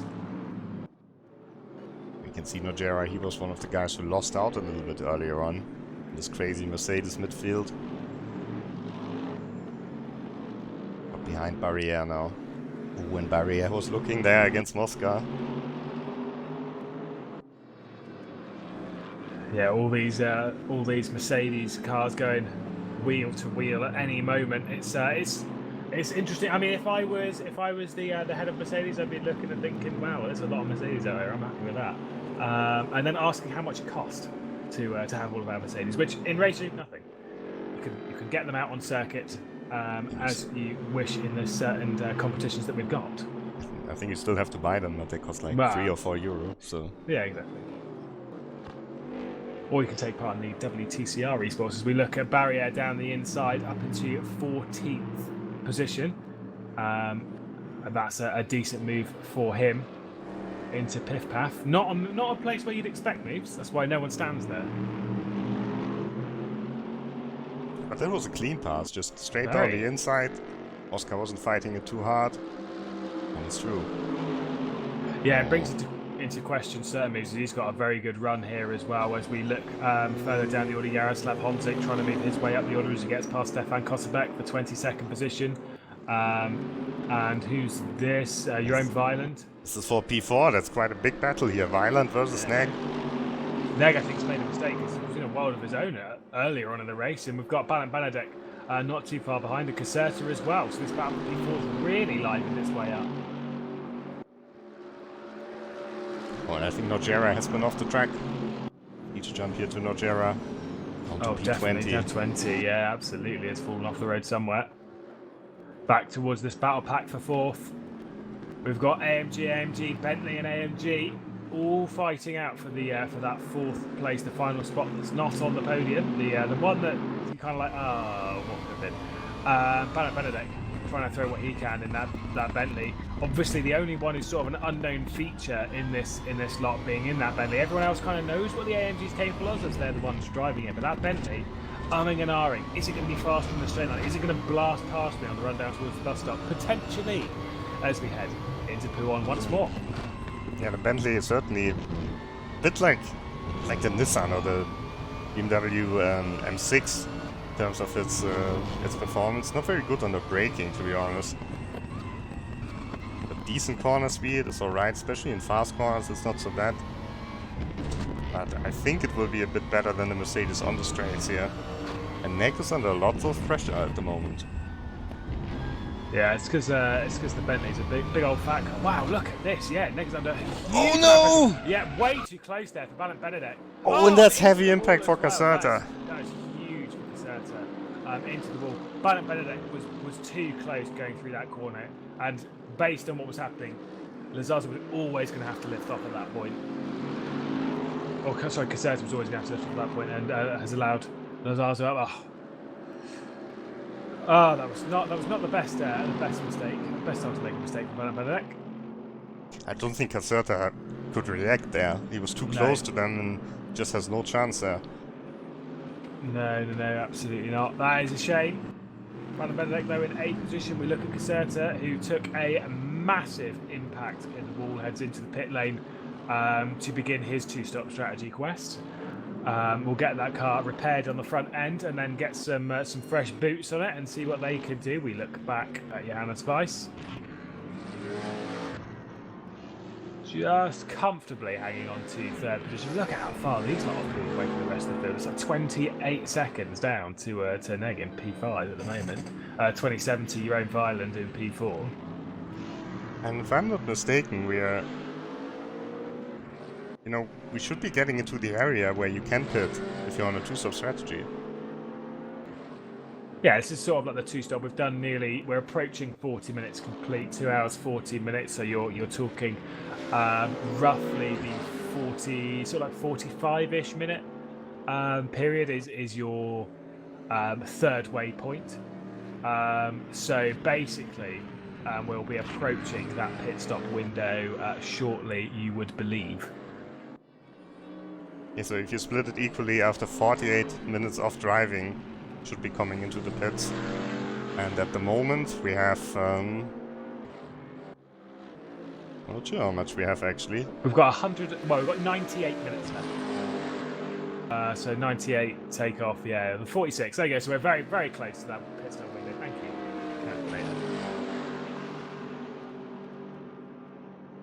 Johannes Weiss then all over the back and just not able... I don't think he wants to make anything stick. Although that said, I think if he did want to make something stick, I think he would have a hard time trying it. Soren Jaeger, a mistake there, potentially into the wall, potentially just a slowdown in 20th place at the moment. I think it's just a slowdown on his part, or maybe a technical issue. In 20th place at the moment, we'll be able to hang on to that. We look at Lazarzo now, who's all over the back of Neg as we run into the bus stop chicane. And the bus stop yields nothing for Lazarzo. Barrier as well, I believe, has got past Moscow. Oh, into the pit lane there. That's me and Nick. leg straight into the pit lane. Is anyone else going to respond at this point? We look at Barriere, who's with Mosca at the moment. A little bit of very close combat here in the AMGs. On the rundown, they're going to be side by side at Blanchimont, Rob. They're going to be side by side at Blanchimont. Surely this is Barriere's corner. And it absolutely is, but he's gone for a cut back there as Mosca to try and line himself up for the bus stop chicane. It's not quite going to work, and Barriere just sitting in the middle of the road doing everything just about right at the moment. And Valentin Barriere just hangs on. Who's that? Was that Jan Courtois in the pit lane? I think it was Adams. Adams, yeah, it's Adams. Honzik, meanwhile, gains another position. He's arrived now in the Mercedes midfield madness. As lots of drivers are going into the pits there. Yeah, well, obviously we're close to that pit stop window, so a lot of them want to get that first one out of the way and get into some clean air nicely. As yeah, Jaeger's in the pits as well now.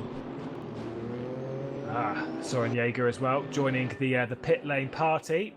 At the moment, Jaroslav Honzik, the highest place of those that has stopped, rather. Everyone else yet to. Jonas Weiss, the mystery man at the moment. Is he on a one-stop? Is he on a two-stop? Is anyone else going to find a magical way of getting onto a one-stop? Who knows? Gael Gortner up into 13th position. We've said that his goal realistically at this point should be getting into the top 10. 3 positions more, and he is there. Of course, partially through pit stop strategies for others and through mistakes for further others. But 13th, pretty good. We've seen quite a few mistakes in this race. Oh, yeah, absolutely. We've seen quite a lot of mistakes throughout the day, not just in sim racing, just everywhere. It's maybe the day for it. Yeah, it's quite warm, and I think you're more likely to make a mistake when the weather's very extreme. Oh, absolutely. Concentrate a little bit harder. Absolutely. We've all had to race in well, I say we all. I certainly have had to race in really horrible temperatures. I used to live in the top floor of a house with it was just a horrible room. It got up to 30, 35, 36 degrees, and I was racing on a controller back then, so that was not fun. Balashin, oh, that's way too wide. Surely that's way too wide. Whoa, nearly made it work, though. Balashin all over the back of Adams, a bit further down the order.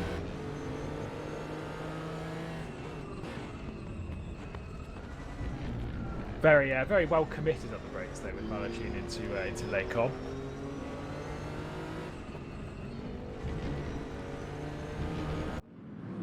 And here we have a battle. That's I believe that's another position for Jaroslav Honzik up into 15th position now as Ricard comes into the pit lane. Straight into the pit lane. The driver from Luxembourg. Courtois in the pits as well. And one of the red Mercedeses, that could be maybe Martien. I'm not entirely sure. Who's that? Gael Horton, I think, set a slowdown at the chicane. Because Jaroslav Honzik's got by. And he was slow on the start finish. That was the. I was trying to work out what the yellow car was. Obviously, very hard when the timer is just flying up, down, left, right, and centre. But Gael Gortner definitely had a slowdown at the bus stop chicane.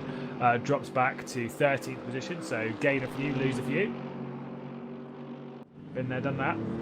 We look at Slotterzek. Oh! Taking a chunk out of the rear end of that AMG. Vega up in 24th at the moment, just hanging on. And taking a chunk out of the rear end of that AMG, the mighty monster Godzilla GTR. Oh, Vega's around. Shouldn't have spoken about it.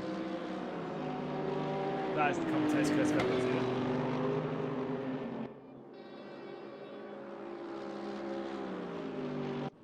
Closest battle at the moment. Absolutely. Jonas Weiss currently in 3rd. Can the Mercedes also do a one-stop? That was going to be my question to you, Rob. We're not too far away from realistic one-stop sort of area. If they get to within sort of an hour, which now I've said it is quite far away. It's about 20 minutes away. But if you can get to like 20, a further 25 minutes, 28 minutes on this, then you're good for a one-stop. Lap traffic now, lots of lap traffic for the leaders. All these cars that have already been in the pits, like Michel Stoon there in the background in the Nissan. It's one of those joys of endurance racing is the lap traffic you come across. Of course, normally it's multi-class. However, this time we're all in GTs, much like it was in the 24-hour earlier on today. And presently, Seaman Emil will be the first one reaching all of them. The first one reminding that they do need to get out of the way. Vermont will be coming up to the back of them once they're already prepared. So is that going to cost Emil some time? We can see them in the background. Seaman Emil. Yeah, it cost him a bit of time. I think so. Just a few tenths here and there. And now, of course, the pace advantage isn't so high for the leaders because these cars that they're fighting with, they have fresh tires.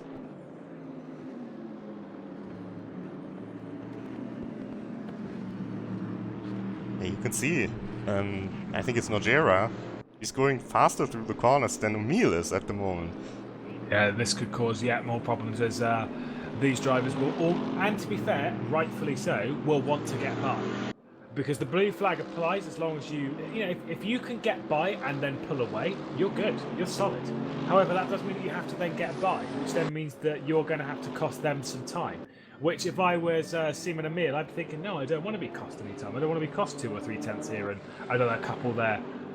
Whereas if I'm Alexander Vermont, I'm thinking, yes, I want those 2 cars to absolutely try and get by, because it's just time that I don't then have to find on circuit, because it's found its way to me.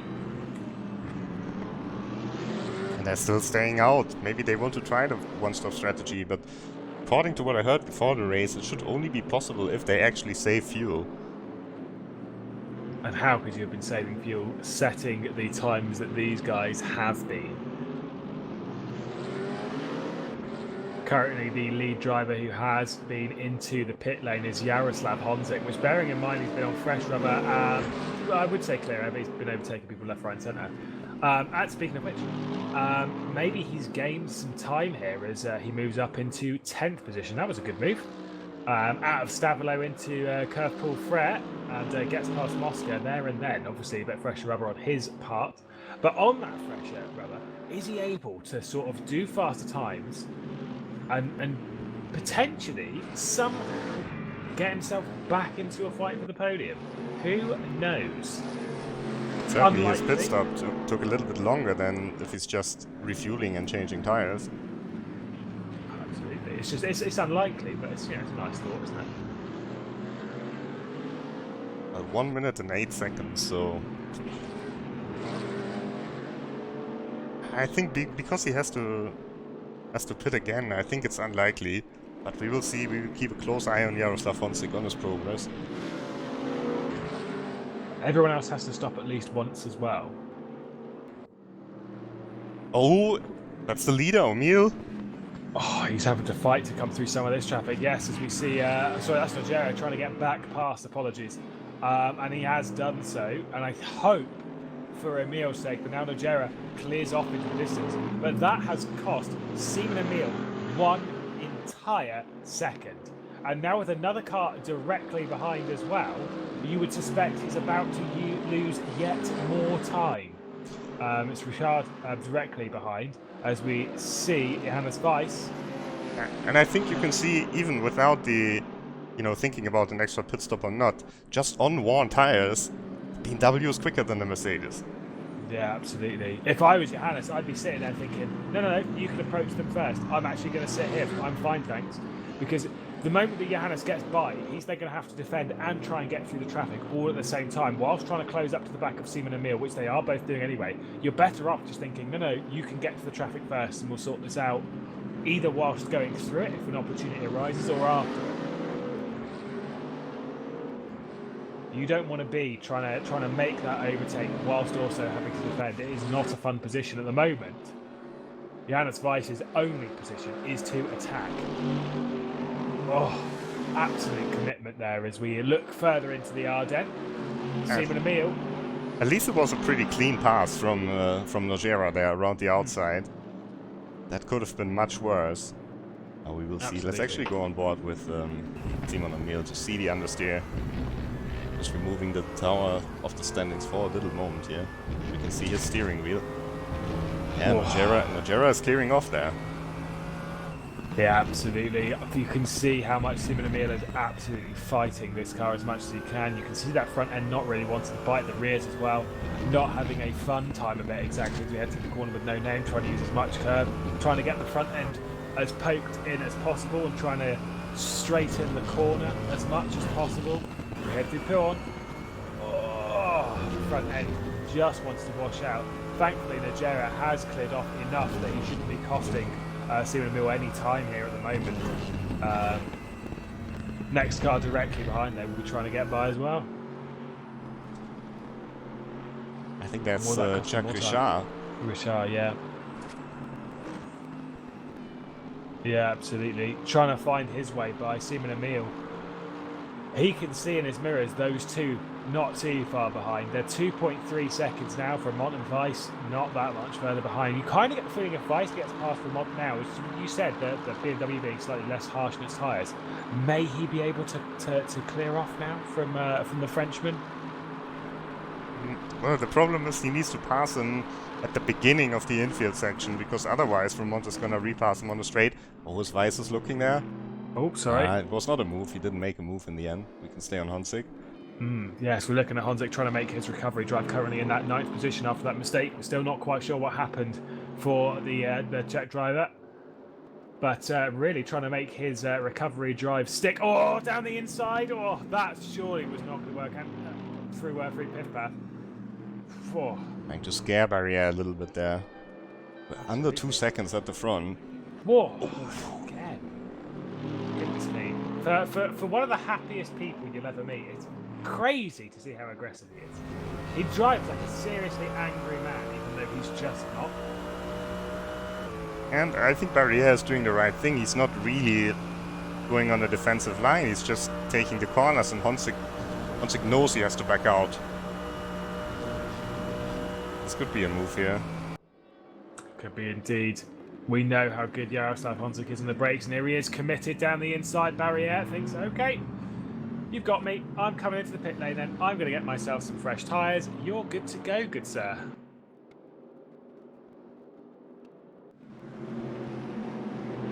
Wiesenmüller just hanging on from the traffic, and everything seems fairly status quo here, Rob. Johannes Weiss seems as aggressive as always, trying to at least get up, get by, or force a mistake out of Alexander Vermont. Definitely a drive which it is quite hard to force a mistake out, but then around here there's narrow margins for it. Wiesenmüller just hanging on as well. I believe as well that as much as they've got lap traffic in between them, they're closing in on someone else. Johannes Weiss almost pushing Vermont through the corner. Still gapping Byland meanwhile. Yeah. These lot are showing incredible pace. And Weiss is the fastest car on track at the moment. At least from those who are on old tires. Honzik probably the fastest track on the fastest car on track overall. Oh, they're going to go side by side into Blanchimont. Currently on the inside is Johannes Weiss, and yeah, I would have lifted out of that one too. Alexander Vermont thinks better of trying to hang that one around the outside, and cars like this, Johannes Weiss up into 2nd position. He'll be the first one now to potentially meet the lap traffic if they can get up to them. Can Johannes Weiss, on his slightly better tyres, close in on the race leader, Wiesenmüller? Let's see if Vermont can come back at him here. On the long straight. Ooh, a bit more oversteer on the car of Weiss for sure. Good exit, but I think Vermont should be in a position to attack him at the end of the straight if he can still do a rouge flat. Listen in. No, he's not doing it flat, but they're both not doing it flat. No, because you can see that Johannes Weiss is not really pulling away. Yeah, once again into Les Combes, he will be under immense pressure. Will he fight it? He didn't. Vermont doesn't want to. He lifted off. Yeah, Vermont lifts. Vermont sees the bigger picture here at the moment and sees potential for more. Oh, but these were a couple of really bad corners from Weiss. I think he's so used to following Vermont.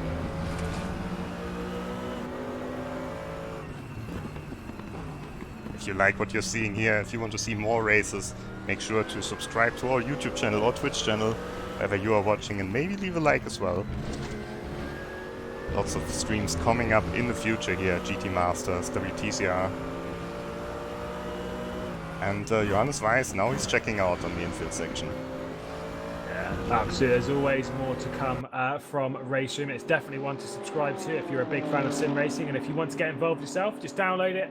RaceRoom Racing Experience on Steam and take part yourself. We look at Sakai on the back of Schlottersack as we run in towards the bus stop chicane. Sakai just managing to trying to close up, trying to stick his nose down the inside, but Schlottersack just hanging on.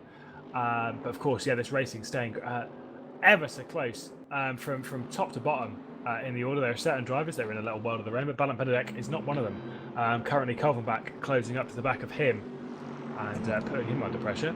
And honestly, no one knows if Benedek can do a one-stop or a two-stop, because no one even expected the Bentley to be in this race. Benedek qualified in the Mercedes and just changed to the Bentley when he saw the penalty weight. So maybe he's on a one-stop as well, but it looks like O'Meal and Froment are going to try the one-stop. It does, yeah. It seems like it at this point. Of course, we'll know in around about 15 minutes' time. If they pit any time before that, then they're pretty much confirmed to a two-stop strategy, with a short fill at the end. As we look further down the order, 31st position at the moment. This is Bernd. Padlinski's the next one up the road. Massive moment there from Bernd through Blanchimont. Slow down. Oh no, traffic. Yeah, I think he's That's, letting Lisaso. Oh, it could be Lisaso as well. It could be. So I think O'Meal is under more pressure by Weiss. I think he doesn't have so much clean air behind him. Yeah, you're absolutely right, because that is directly behind. You can see Benedek under pressure at the moment from Kolvenbach. We look at Bernd. Oh, sorry, no, I was going to say that's Sakai and Schlottersack. I was like, that's not Bernd. Trying to fight it through the infield section. Sakai once again, just he always kind of like just looks down the inside. The problem with that is that's kind of dangerous. Not in the sense of like looking is dangerous, in the sense of when you go for a move, and this is what was good about the move from Najaro on Emil, was he looked down the inside and he didn't think about it. He just went, I'm committed now, and went for it. Absolutely committed, everything to it, and was like, I'm going for this. What we're seeing here, Schlottersack's defending, kind of just driving his line, and from Sakai behind. Maybe from some of the earlier instances, there's not as much confidence there. In towards the bus stop chicane, we'll see if that confidence regains itself. But it seems a lot of the moves are sort of 50-50. Once again, just dives back to the inside and then almost leaves the nose back on the apex. And it's just where that's where it's a little dangerous, because you're 50-50 on whether you're doing a move or not.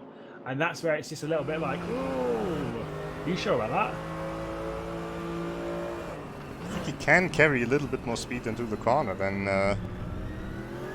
Schlottersack. Yeah, on the straights, I don't think they want to go side by side, and I think Schlottersack will be a little bit ahead once they arrive at Eau Rouge. Sakai's surely back out. Yeah, does indeed. Status quo, 15th and 16th remain in the hands of Schlottersack and Sakai.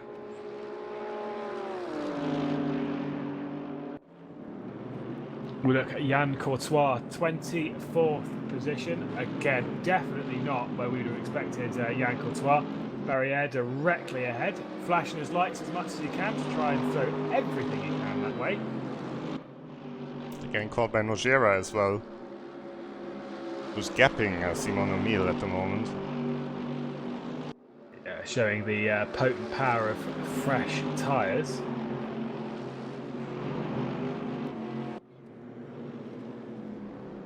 I believe Ricard is all over the back of Simon O'Meal as well. Not that it's actually a battle for position, but it is one that is important when it comes to the actual race result.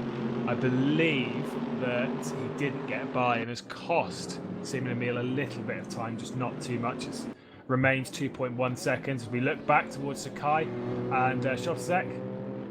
So again, Schlottersack just managed to hang on in that GTR, doing a great job here for 15th position.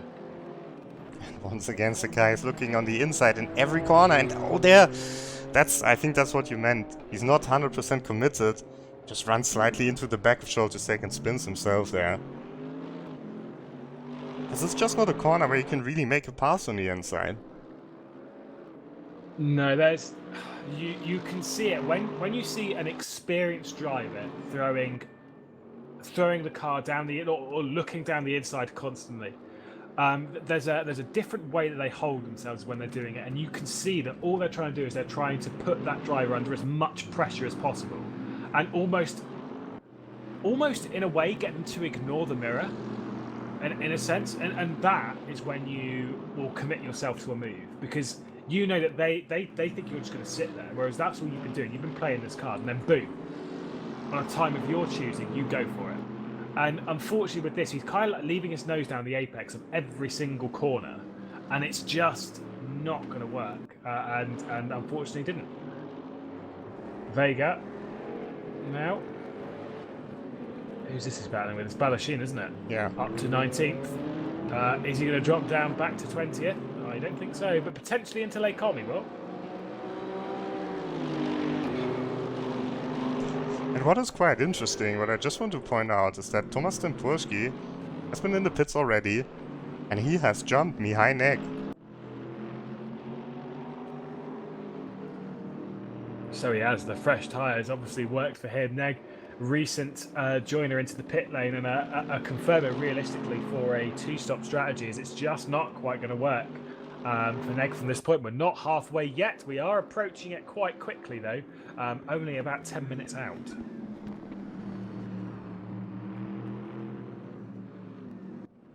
That said, that battle is definitely not done. One that isn't is that for Heiko Kolvenbach and Balint Benedek. The two have been close for a few minutes now, and Kolvenbach just trying to throw what he can. An excellent recovery drive, probably the better of all the recovery drives this afternoon.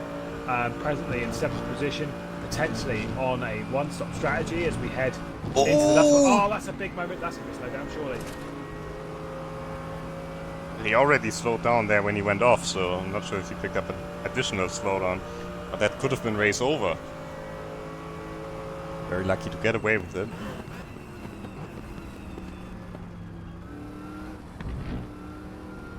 Of course, we saw a similar incident earlier in the race from Packer, and that over basically 2 laps, similar mistakes in the two. Oh, that's contact.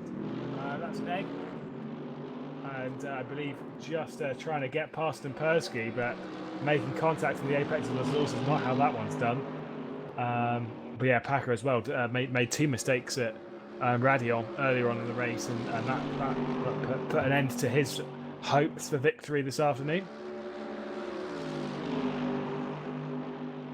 And it seems like the Mercedes are actually in a position to do the one-stop here.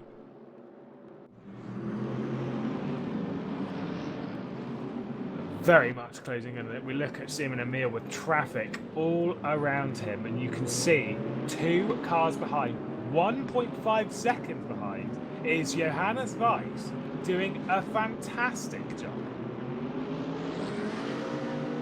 Obviously not getting involved in the traffic. There's another one, that's a Mercedes leaving the pit lane, not quite sure which one. Redlinski. Oh, another pit lane entry for Redlinski. Simon Emil, I think pushing very hard over the top of the hill. That'll be Ricard just pushing it to his very limit. Not able to make the same kind of impact as Najera up ahead, and he did get a slowdown for that. I thought he might have done, and has dropped back now, meaning that Johannes Weiss doesn't have to try and fight past him, but does have to defend. I don't think Weiss will defend here. No, I don't think he will. Well, I think he either lets himself get overtaken, or he just stays ahead and hopes that Richard doesn't attack. But there's no point in driving a defensive line.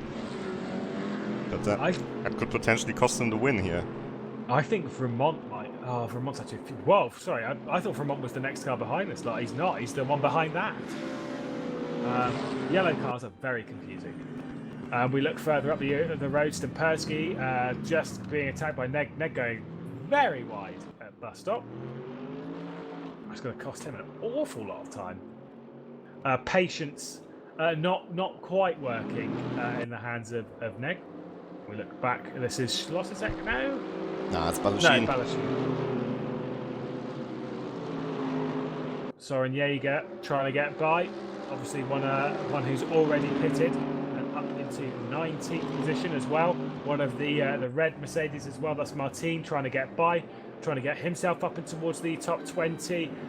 Was in a trio fight with the red Mercedes earlier in the race, but now managing to fight cars that aren't quite. And Balashin now into the pit lane in that GTR. Now, what could that mean, Rob? Is that confirming him for a 2-stop strategy, or is the maybe he's going for a 3-stop strategy? But that's certainly not necessary in the Nissan.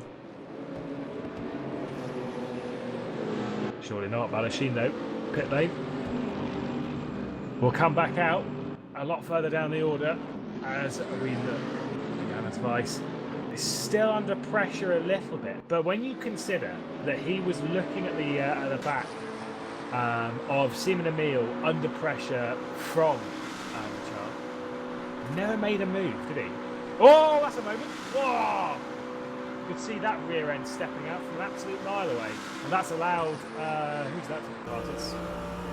I was Redlinski, but Vermont's going past as well. That's the one I was thinking of. It's very confusing with the 2 yellow cars directly back to back. Oh, and Benedict is in the pits in the Bentley. And that's at the halfway mark, right? Yes. There's what? Yes, exactly on the halfway. So that confirms the Mercedes are doing the 1-stop as well. Absolutely, yes. Everyone who is obviously yet to stop is on a 1-stop strategy. So the likes of Emil Weiss, Vermont, Weiland, Lazarzo, Culverbach, they are all on 1-stop strategies for sure. Jaroslav Honzik will be on a 2-stop strategy, which is kind of a shame for him, because what could have been for just gained like 12 seconds since he's been out of the pit, so that's probably not enough for him to really be in contention for the victory here. No, absolutely not.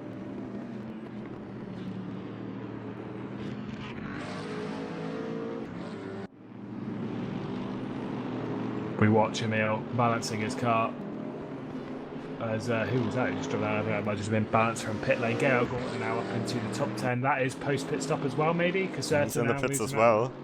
Ah, I see.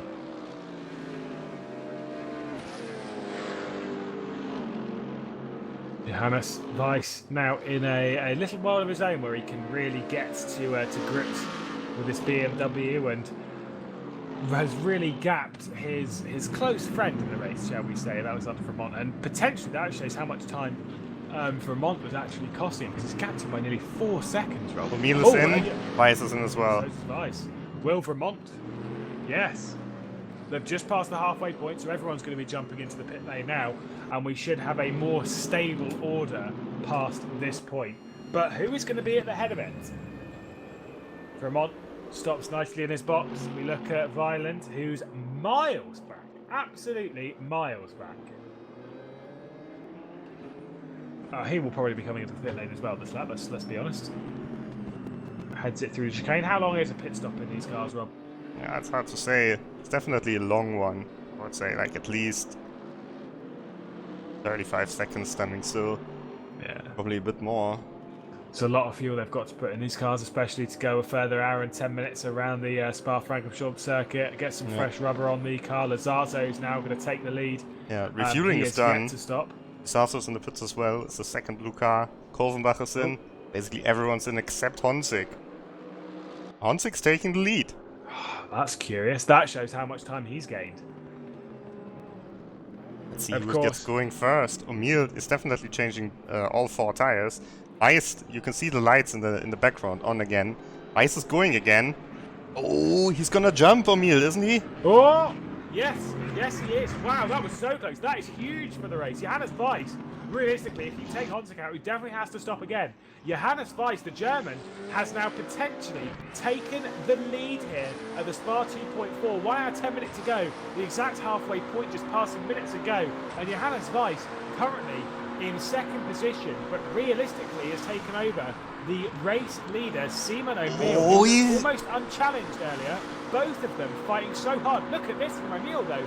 Absolutely on the attack straight away. Johannes Weiss going to go defensive on the inside towards Lecombe, and he's going to hold it there. But I think as we look towards the Ardennes, as we've got Simon O'Meal, he's going to break and try and get around the outside at Lecombe. I don't know if it's going to stick. Yes, aggressive! Between the two. Johannes Weiss, though, just managing to hold on with that. Yes, it was absolutely an aggressive defensive move from Johannes Weiss, but it was what he needed to do to hang on to this position because that AMG was coming thick and fast. I think Weiss had to slow down in Eau Rouge because Vega was there, who was having a little bit of problems, the car in the background. And that gave O'Meal the run. Super tough defending there from Johannes Weiss. Just rolls his car up the inside in Lecombe. Holds the position, but now he doesn't have his advantage anymore that he had on worn tires. I think now O'Meal will be slightly quicker than him. Will also have the slipstream. Now the big question is what's going to happen to Jaroslav Honzik? When's he going to take his second stop? Of course, that mistake that really cost him contention earlier on in the race. What might have been on his part? We look at Stempersky, who's on the back of Neg. Neg's got by now. But Stempersky not dropping off the back of this just yet. Caserta, you saw just coming through Piron as well in the background, not that far behind. So a mistake from these two, and they'll definitely drop by behind the Italian. We look at Scholzek, who's somehow in the top 10. I expected Weiland to come out of the pits a little bit further ahead. It's quite a way down on people like Mihai Nek that he was battling with before. Absolutely.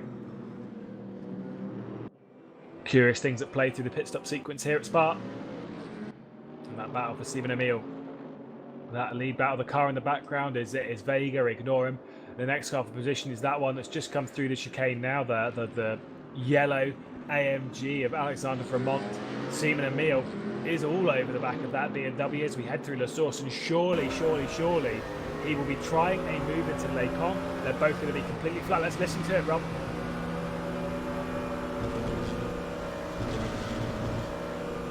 Yes, extra completely flat. I'm not sure if Weiss was flat because he lost some time, but that's also that his car is really inferior on the straights. Yeah, the extra speed that Stephen Emile is closing. Oh! Just trying to move back over to the racing line as he's entitled to do so. Stephen Emile not able to make that stick. Yeah, you definitely saw Johannes Weiss lost quite a lot through Eau Rouge. I think maybe he just bottomed out a little bit and he just lost a little bit of control of the vehicle there. Stephen Emile just not able to make it stick. I'm surprised actually that the straight line speed of that car isn't quite enough. We look at Alexander Vermont, who's in fourth position, trying to close down as much as he can, and the more that those two lost a lot of time. He will go. Yeah, he lost an extra couple of seconds to that pit stop sequence. I think it's more that he's not actually lost that much time to Stephen Emile. I think he's just lost a lot of time to Johannes Weiss, and Johannes Weiss gained on Stephen Emile through the pit stop sequence. So yeah, might be true. Not too sure there. We look at Bernd. Who's that? He's fine with Dina, is it? But we have to jump to the leaders. I'm sorry. Oh, it's more. Yeah, it's very important. These two, as I say, it says second on the road, but we're waiting for Jaroslav Honzik to return his way to the pit lane. He's on a two-stop strategy. You can see how much Stephen Emile is absolutely pushing as hard as we can, but we know the tyre wear on this BMW is slightly better, Rob. Yeah, but I think Weiss is getting in a position where he can't defend against Emile for long. I think he has to let him go at some point here over the next few laps. You never want to let the lead go because you never know if you're going to get it back again. So I understand from Johannes Weiss's point of view of removing the strategical outcome of this race. He is in the lead presently and wants to hold it. The longer he holds it, the better it is for him, surely. You know, that's 2+2, that is. But for Johannes Weiss, potentially at the moment, if he was behind Stephen Emile, they wouldn't be. He could look after his tyres a bit better, potentially control the outcome of this race a bit better, but that he'd have to have confidence to get the move done when he wanted it. Currently, Stephen Emile trying to throw whatever he can to regain that lead because he knows that tyre wear on that Z4 is better than that on his AMG. Running down towards Eau Rouge and then be up through Radlon once again. Better this time through it, a little bit, but not much. Stephen Emile closing. And on the run down towards Les Cons will be on the outside once again. It is the same as it has been the last few laps. But look at that. Oh, does he lift out? Yeah, he lifted. I'm not sure why. That's a surprising decision. Maybe he wants to stay behind Weiss. I'm not sure what this could really gain him. Yes, very curious. Things that are slightly less curious is this battle. Martin presently leading Barriere, leading Soren Jaeger. Nogera not too far behind. Soren Jaeger down the inside of Barriere at La Source. Is that one going to work, or is Barrier going to hold it around the outside? It looks like we could be slightly side by side towards Eau Rouge. This could be scary, as they are still side by side. Who's going to yield? Who is going to yield? Absolutely no one. Soren Jaeger decides better of it. Would you have kept that one pinned, Rob? No. No? You don't fancy it? No, not in such a long race. In my sim racing career, I've never been side by side with Eau Rouge. Well, you can go side by side in Eau Rouge, but the other person really has to, you know, have the same idea in mind that you go side by side through it, because you can't go side by side flat. Yeah, absolutely. You need to both understand what is going on, otherwise a huge crash will happen. Maybe we'll try it one day, Robert, show everyone how it's done. But showing us how it is done, Simon Emil, Johannes Weiss, this battle, potentially for the win here at Spa. They're gaining on Honzig. Of course, they have fresher tires than Honzig now. Yeah, which I'm just curious as to when Honzig will decide to come to the pit, and I'm pretty sure that Honzig will pit before these two catch in. Unless something further happens to Jaroslav Honzig's race. Honzig has to do a monster stint at the end. To gain anything from this, absolutely. I don't think he's going to be on the podium this afternoon. Potentially a top 5 is still on the cards. But yes, it would require an absolutely monster stint. Speaking of people who need that monster stint, Simon Emil. Does Johannes Weiss know that Simon Emil will lift that? I think he's got the straight line speed on this AMG at the moment. I think that Z4 is just about good enough. Yeah, but I also think Emil is comfortable in the position that he's in at the moment. Oh, Stemporski. I think he's in the pits. Yeah, second stop for Stemporski. That's quite early for a second stop. It certainly is. But maybe he wants to make advantage of the tyres whilst he can. Obviously, these guys that have just come into the pit lane, he wouldn't gain that much on them. But it's before he starts losing time on the tyres that he's currently on. So maybe sort of just seeing the race as a whole, and maybe seeing that he's going to lose a lot of track position that he may not be able to get back if he stays out too much longer. We look at Schlotzek, who's just being passed, I believe, or not quite, by Lazazo. A bit of contact between the two of them on the apex of Les Combes. The first part of it, a bit more contact on the exit of the first chicane there.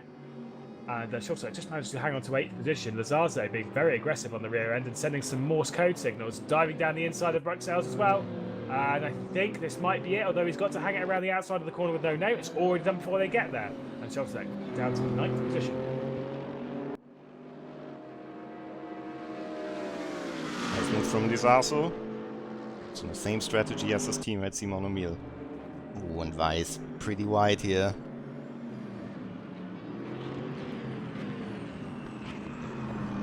Boldur, meanwhile, has been in the pits as well. So has Sekai. A few people coming in for that second pit stop. I think a couple are on have messed up a few times. Are on a 3-stop strategy. People were more expecting a lot of these top runners to be on that 1-stop strategy, so a lot of them have already been confirmed to that. Particularly up with our leaders. Speaking of leaders, Jaroslav Honzig currently leading the way. However, is definitely awaiting that second pit stop. We're just not quite sure what will happen when. He's into his final hour of the race. And obviously that mistake earlier on, he was currently was running in second position, and then dropped back, but back down in second position. Oh, definitely a big old lift there for Simon Emil. Johannes Weiss hanging on at the moment. Who is the favourite for this race? The latter part of the stint? Definitely for me, Johannes Weiss is. And that's why I don't. BMW are better. That's why I don't understand the strategy from Emil at the moment. To sit, exactly. Well, what could he be gaining? Like, what could you gain from sitting behind? Well, he doesn't have to use his tires so much. Potentially, I mean, Dirtier is not particularly the biggest output on these cars, but at the same time, you know, I don't know. If I was Simon Emil, if I knew that I had slightly worse tyre wear, you'd want to be ahead, surely. Benedek, meanwhile, passed Valentino Adams. Right, Valentino Adams doing a very good job, actually. I think Adams is waiting another pit stop later, currently in that Callaway C7R. Benedek pitted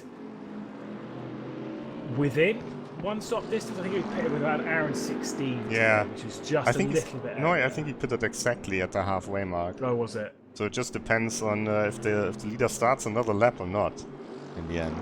Because it always depends when exactly do you come over the line. Like, is the timer gonna run out 5 seconds before you cross the line or 5 seconds after? And then you have to do another lap. Yeah.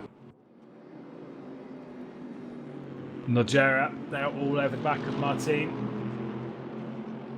Not too far behind that is Soren Jaeger as well. So more AMGs battling it out through this midpoint of the circuit. Nogera had that impressive move on Simon Emil earlier on in the race to gain his lap back. A nice committed move in this section of the circuit. Did he learn anything from that to try and throw one down the inside? Martin trying to be as committed as possible. Simon Emil, oh, this looks good. At least from this angle, this looks good. They are side by side completely into Les Combes. There is a bit of contact between the two that's just pushed Johannes Weiss over the curb. Simon Emil, though, look at, they're still side by side. And Johannes Weiss just hangs on around the outside. Wow, wow, wow. That I would not have called. Simon Emil, I thought, had that done at the second part of that chicane.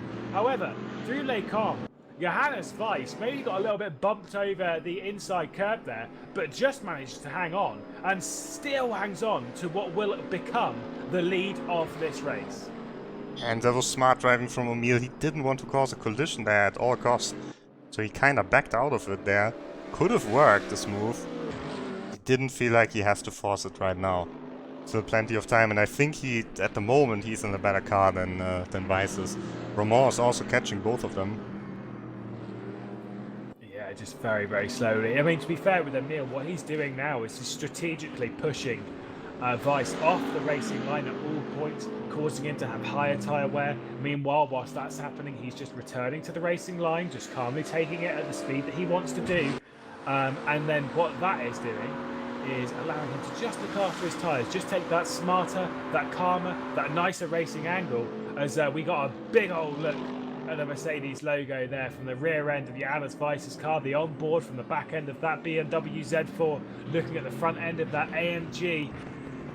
Well, Mercedes AMG still hanging on to third position. You see that, you see the line difference. It's a much calmer line from Simon Emil, and from that, surely over this stint, he's just going to be looking after his tyres more and more and more. You see Alexander Vermont, the yellow AMG in the background as well. The car in between them, not quite sure which one that is. Either way, it is a lap down. I believe it might be... Oh, actually, no. Might be Vega. Might be, yeah. Actually, Sakai dropped back to 28th. So something has gone really wrong there. Boldo as well, only in P27. As I think now we could see the overtake. You see Johannes Weiss hangs to the left-hand side. He doesn't want to fight this at all. So maybe he wants to drop back a position. But it's just odd considering how hard he's been fighting. It didn't defend that one at all. And you're absolutely, yeah. Simon Emil up into what will become the race lead. Johannes Weiss decided, no, I don't want to do that, mate. I'd rather sit behind you and save fuel, thanks. Just backed out of it here. Maybe they see that they will get caught by Romain otherwise. It was 8 seconds, now it's only 5. Well, 6 seconds now.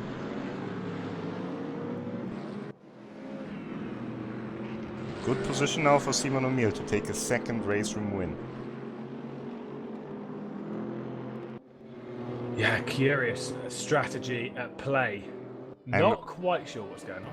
And if you're tuning in right now and you haven't followed the whole race, Jaroslav Honzik here, he still has to do an extra pit stop because he picked up damage earlier on in the race when he was fighting for the lead with Simon Emil. So he has to come to the pits again. Emil and Weiss probably do not have to come to the pits again. Oh, side by side. Nogera, and who is that? Is that Jan Courtois as well? I believe it is, going side by side in the entrance Eau Rouge, and then up through Radion. They sorted themselves out, and Nogera just hanging on to that. But wow, that was a scary moment. Jan Courtois will be looking down the inside at Les Combes as well, and I think he's not going to be able to make this one stick, but he's going to dive it. He's going to try it. Jan Courtois, the Frenchman, not quite able to make it stick. Nogera just hanging on to 14th at the moment. And Looks like Martien, there's damage. Yeah, damage on Martien's car. it's a whole front missing. And I think they're about to get... I'm not sure who that is. That could be Romain. I think it's Redlinski, actually. Yeah, I don't think it is Vermont. It's Based on Romain, where we are. Yeah, they're at the start for this, that's fine. He does have some red cars to get by, though. So Martien getting passed by Ordner now. Oh, Honzik, by the way, has been in the pit lane. So Honzik into the pit lane for the second and final time for his race. Currently in 4th position. Obviously wasn't in the lead when he came in. He will drop back potentially to the likes of about 8th, 9th, 10th position potentially. A massive drop. But he'll be on fresher tyres. What can he do over the final stint of the race? Simon Emil now trying to break the slipstream of the German. Not quite able to do it just yet, but he does look pretty quick, and this is the biggest gap that has been for a while between these two, and that is saying something. Once he gets going again, but he's actually coming out Right. just behind Diego Lizaso. That's a big task for Honzik.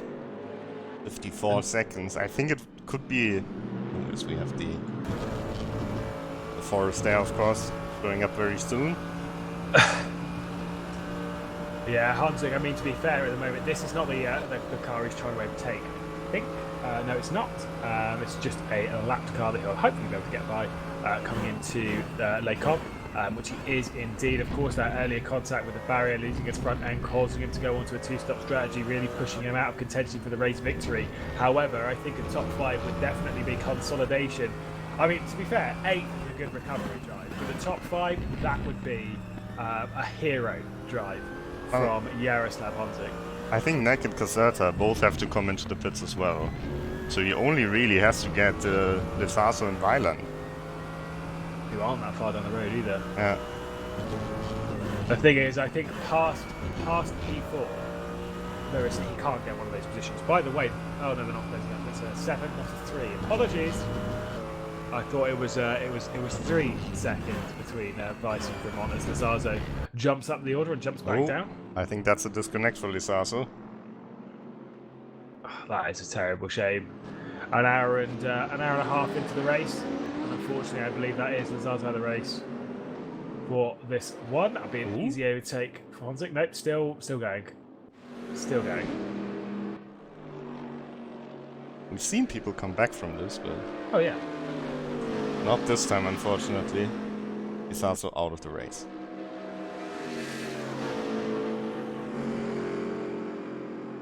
Yeah, joins our list of retirements. It's not too long a list of retirements. I believe we're up to about 5 now. Well, that's Claes, Pachel, Georgescu, Alves, and Gardek who retired, plus the disconnects of Lizaso and one other car. Not entirely sure who it is. I'm not sure. I think, yeah, it's left. It's just not on the game at all. Yeah, certainly a Mercedes. Yeah. Well, I mean, to be fair, you can just take a guess at being Mercedes would be sort of, you know, odds on. Oh my god, look at the Mercedes midfield here. Bourtois, Mosca, Ordner, and Radlinski, who's a lap down, who's in the middle of it. Yeah, Ordner, the race fell apart realistically on the first lap. Was down in 31st position at one point. It's been up in the top 10 now. Currently holds 16th position, the Italian. Trying to make his way back up the order, but Radlinski is just going to keep him at bay and stop him from getting involved. Oh, he dives back down the inside. He's going to get that one done. Nicely done. Oh, sorry, that wasn't. That was Nogera. He was getting by that. No, it was Radlinski, actually. Yeah, where's Nogera? Is Nogera in the pit lane? Yeah. Yes, that's why. I was like, oh, that was very confusing. I thought I was very confused. Next battle that is coming up will be Honzik versus Weiland, I think. 7 seconds is the gap right now. In between we have Mihai Nek in the green AMG, and ahead of Weiland that's actually Caserta. Because Caserta has been in the pits already, because he's been in the wall pretty hard when he ran into the back of Benedek. When it gets close for the lead here as well. once again, these two. They are not splitting apart. Ever since Johannes Weiss got past Alexander Vermont and then closed up to the back of Simon Emil through the traffic, he has not let go of the back of his AMG. He closed up bit by bit by bit over that stint, comes through the pit lane. They both do their stop. Johannes Weiss gains on everyone. Manages to take the lead through that pit stop. Now currently holds second position. Not too far behind Simon Emil. And we know that BMW should be looking after its tyres ever so slightly better in the hands of the German than the AMG in the hands of the Spaniard. Neg, I believe, in the pit. Is that Neg in the pit lane? Yeah, it is in the pit lane. So that's another position for Jaroslav Honzik. So he's currently in sixth position, one position away from what I said would be a good recovery drive. That's a pretty good start, isn't it? We look at this AMG fight. Mosca currently leads Gael Gortner directly behind. I believe ahead it's Jan Courtois. This three-way fight for 13th place. The position realistically you don't ever want to finish in because it's an unlucky number. But you know, whatever. Each their own. You know, people are superstitious. Some people aren't. I'm not. But Jan Courtois trying to get into the pit lane. It actually cost Mosca there. And Gael Gortner would say thank you very much for that one. And has gained both positions in one corner. Jan Courtois enters the pit lane for his final stop. As we look back at who's this? That's Violent. Violent. I see. And that is Caserta ahead. We said Caserta will probably be heading down the pit lane once more, and the further time that Jeroen Violent will stay behind Caserta, Honzik will be rubbing his hands with glee as he's trying to catch up and get to what will be the highest position realistically he can gain, currently 50 seconds off of the race lead. Speaking of, Simon Emil under pressure. Not quite anything happening yet, of course, side by side through the bus stop chicane, but just not able to make anything stick at the moment. How much, though, is Johannes Weiss actually throwing at this? Is he just doing the exact same thing that Simon Emil did to him? Just trying to get him offline, trying to get him to use those tyres, maybe make a mistake? Oh, that was a mistake from Emil. It certainly was. These two, though, are both playing the same hand, just the other way around at different points. Oh! Bit of lag here. Yeah, Jeroen Violent popped in and out of existence there.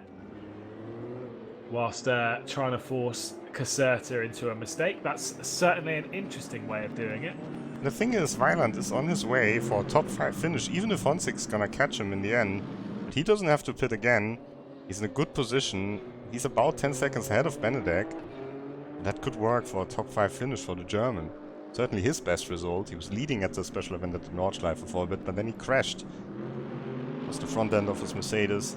And yeah, still looking for his first top 5 in an official RaceRoom competition race. Potentially today's the day then. Adams into the pits. Second pit stop for the Calaway Corvette driver. Only South African. I think the only driver not from Europe on this grid. It certainly looks that way. Of course, sim racing gaining popularity across the globe, but potentially more so in Europe than anywhere else. We look at Caserta, the Italian, under pressure again from Violent. But that increased traction, as it were, in the sim racing global market means that we're heading to places like Malaysia for the final of the WTCR as Caserta now looking at the rear end. Oh, just trying to get down the inside as Violent, but not quite making a stick. A bit of contact there between the two AMGs as they head through themselves and into the corner with no name. Oh, once again, Violent. I say he's in such a good position. Don't push him up. Just be calm, be cool.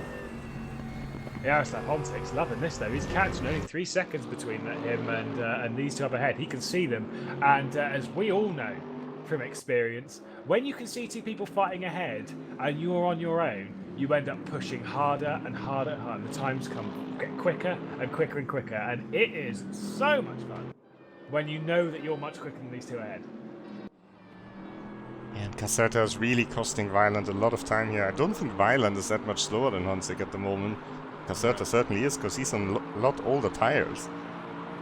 Because Honzik has the newest tires out of all of them. Oh, and I think Weiss has lost some ground. 1.1 seconds. Oh, that's a behind. car in That's- between. Yes, that's not Seaman Emil, the car directly ahead. So obviously coming through the traffic, I'm not quite sure who that is. I think it's Dina. Yeah. Attila Dina, 17th position. Oh, and that cost Weiss the slipstream. Now he has to really push in the infield. Oh, it's 1.1 seconds. That's quite a scary gap there. And if I were Seaman Emil, I'd be pushing as hard as I can to try and grow that gap as much as Johannes Weiss. Well, look at this. Look how quickly he closed that one back up. Only a few corners. He's already back within touching distance. Looks like he can certainly go a bit faster now. Maybe now it's already starting that his car just becomes faster than the Mercedes. But of course he always needs to gain some time on the infield because he loses it on the straights. That's very wide from Emil as well.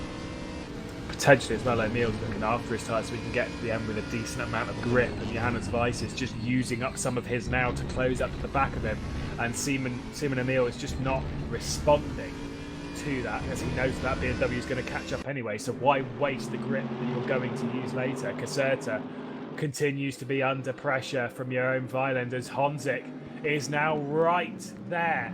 He is all over the back of this. This about 4th position has lit up 42 minutes to go in this 2.4 hour race of Spa-Francorchamps.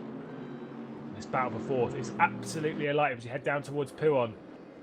Look at all over the back, each which way they can. Jaroslav Honzik has had a good result taken away from him. Now trying to gain whatever he can back to the outside at Piff Paff. Oh, he's got to be careful. Where does Caserta look at this? He's got a car directly behind him, a car directly in front of him. Not quite sure which mirror to look at, which window to look out of. We ride on board with Jaroslav Honzik all over the ground. You really get a sense of the speed being achieved here by these 3 AMGs. As we run towards Blanchimont corner once again. Super close. Surely no one's going for a move here. Jaroslav Honzik has to be careful in case Caserta is going to use the brakes a little bit to back off of Caserta's car. Sorry, Violent is what I meant. Violent now looking down the inside. Jaroslav Honzik trying to get to the outside, trying to go side by side for the bus stop chicane. Jaroslav Honzik going to be on the inside for the second part of it. That's surely not going to work. Surely it's not. Oh, but I think it may well do so. On the head towards La Source, they're going to be side by side as they cross the line, and at the line, at the stripe, it's just going to be Jaroslav Honzik in the lead of that battle, and your own Violent backs out of it. So 5th place currently for Jaroslav Honzik. And now we will see how quickly he can get past Caserta. Maybe he can start the chase to Alexander of Romont, but it's going to be a really big task. Even for a driver as fast as Jaroslav Honzik, who set the fastest lap of the race, 16.2. It's way too big a gap for that one to come down once you get by. I think the best Honzik can get is 4th position without a mistake from anyone in that top lot. That gap between the top lot, the top 2, by the way, did come back down within half a second, so that fight is definitely on for the lead. We'll keep you apprised when anything happens in that situation. Presently, it is Seaman Emil who currently holds that lead, but we look at Jaroslav Honzik in 5th position, who's all over the back of the yet-to-stop Caserta. As we head into Brazil, he's going to try and go around the outside. There's probably not enough grip to make that one work, but I think Jaroslav Honzik is saying, no, thank you very much, Lewis. You can shut up. I'll show you how to do it. Jaroslav Honzik coming to 4th. That was a fantastic move. Yeah. Using the increased grip of his fresher tyres to make that move stick all the way around the outside. Yeah, and it took Violent so long. Well, he hasn't actually completed this task of getting past Caserta. And he lost so much time, and Honzik just really needs one opportunity. And he's up into P4. But now it's 45 seconds, I think. Which is the gap to Alexander of Romont, so it's going to be a very big task for Honzik. Catch it up. Yeah, it's what I was saying in a broadcast about a week ago, I think. It was exactly a week ago, Sunday last week. That when you've got a pace advantage over someone, let's say, for example, you've got a 2.5 second pace advantage over someone, and then you're closing up from the back of them. You need to get that move done almost instantly, because the moment you don't, you then start going at their speed. And when you start going at their speed, it's harder to use that advantage that you have to get by.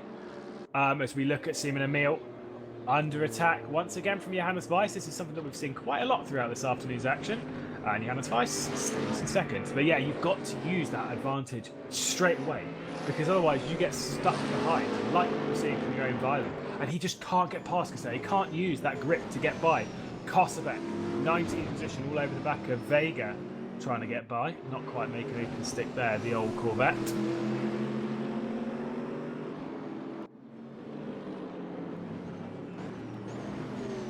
Once again, giving it a look. Not quite making anything stick so far. But with 40 minutes to go, or 38 in this case, we're still looking pretty close across the grid, and we still don't have a confirmed winner. Yeah, these two can't get much closer, and that's for the win, of course. Oh, I think Weiland is going for the move finally.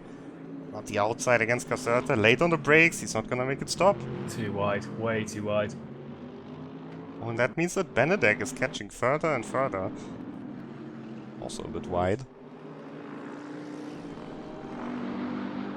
Yeah, this race full of Mercedes. Could we have 2 non-Mercedes in the top 5? That would be crazy. We could yet have a non-Mercedes winner. Who knows?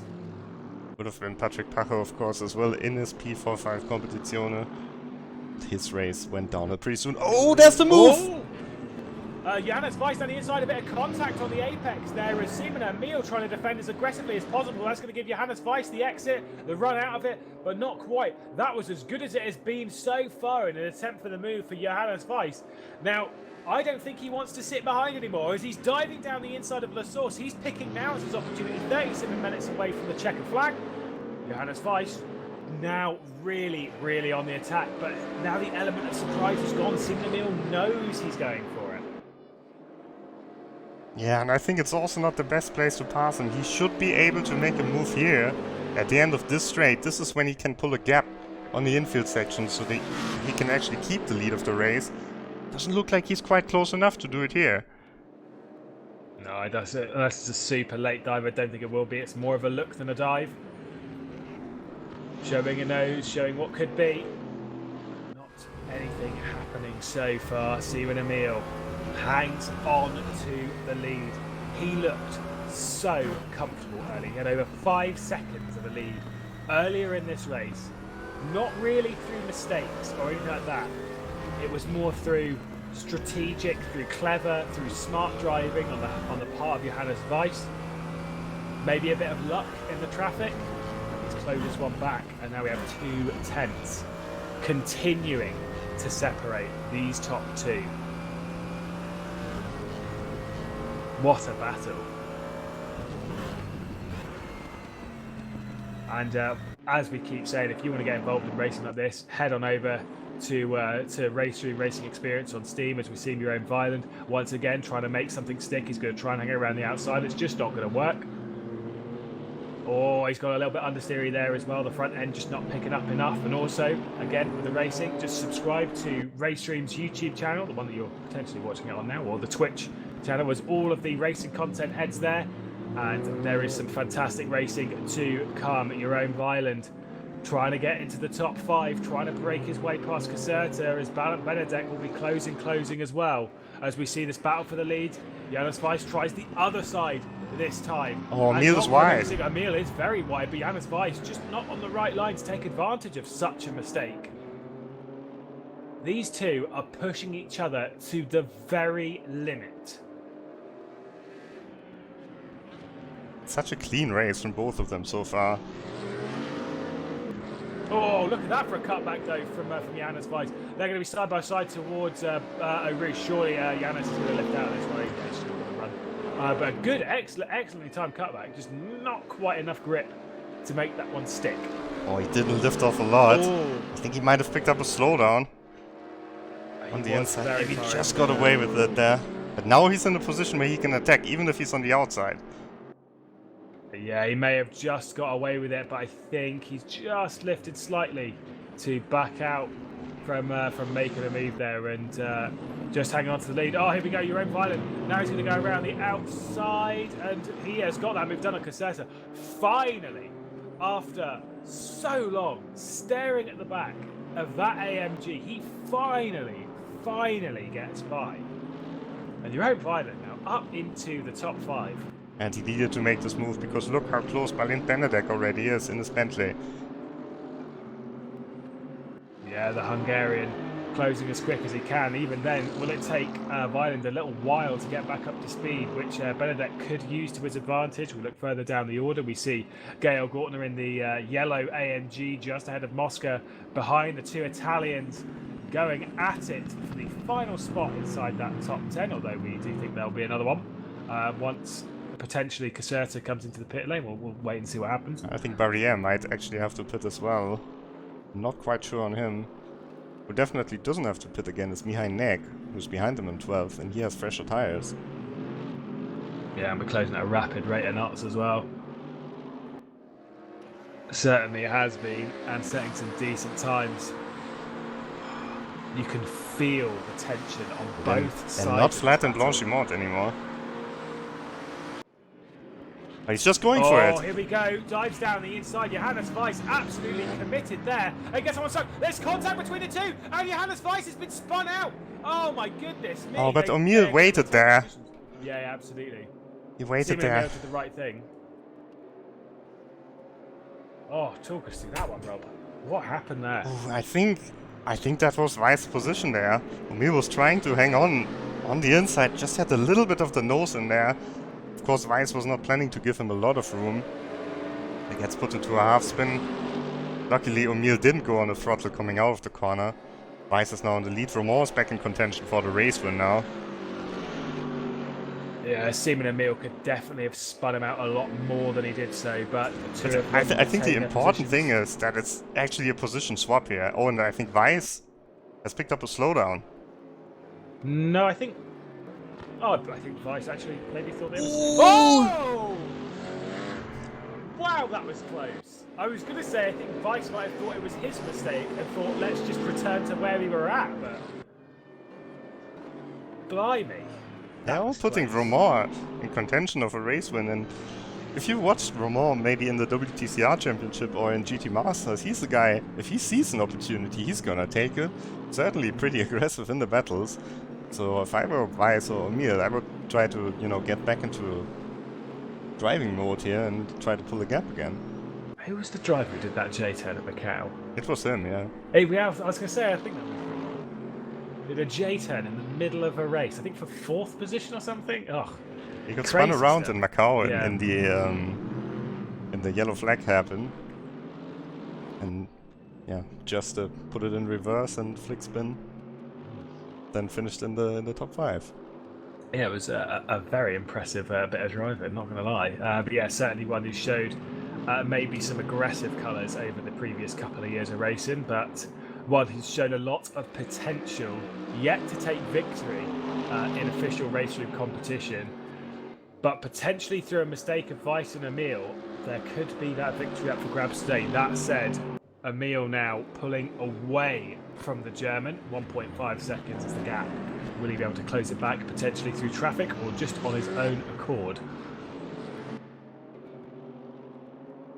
Bit of a silly mistake there for Weiss, wasn't it? Into the we see Neg getting up and past from Moscow up into 11th position. Yeah, it's a silly mistake there from Weiss. I don't know if he was trying to relinquish the position or what, but then just got his braking completely wrong for Lecombe. Yeah, I think maybe he was just out of his rhythm. Oh, we can see Benedek getting past Caserta, who's been off the road. Maybe a slowdown?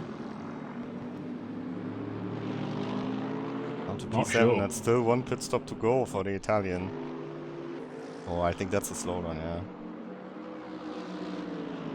Yeah, just from where he was, I think that might have been a slowdown in that position, potentially on the exit of Pouon, maybe a bit further round as well, but Caserta now down into 7th position.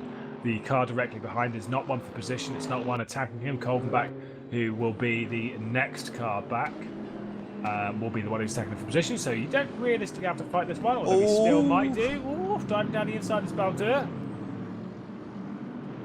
That was close, wasn't it? That's close as well in the Mercedes midfield battle here.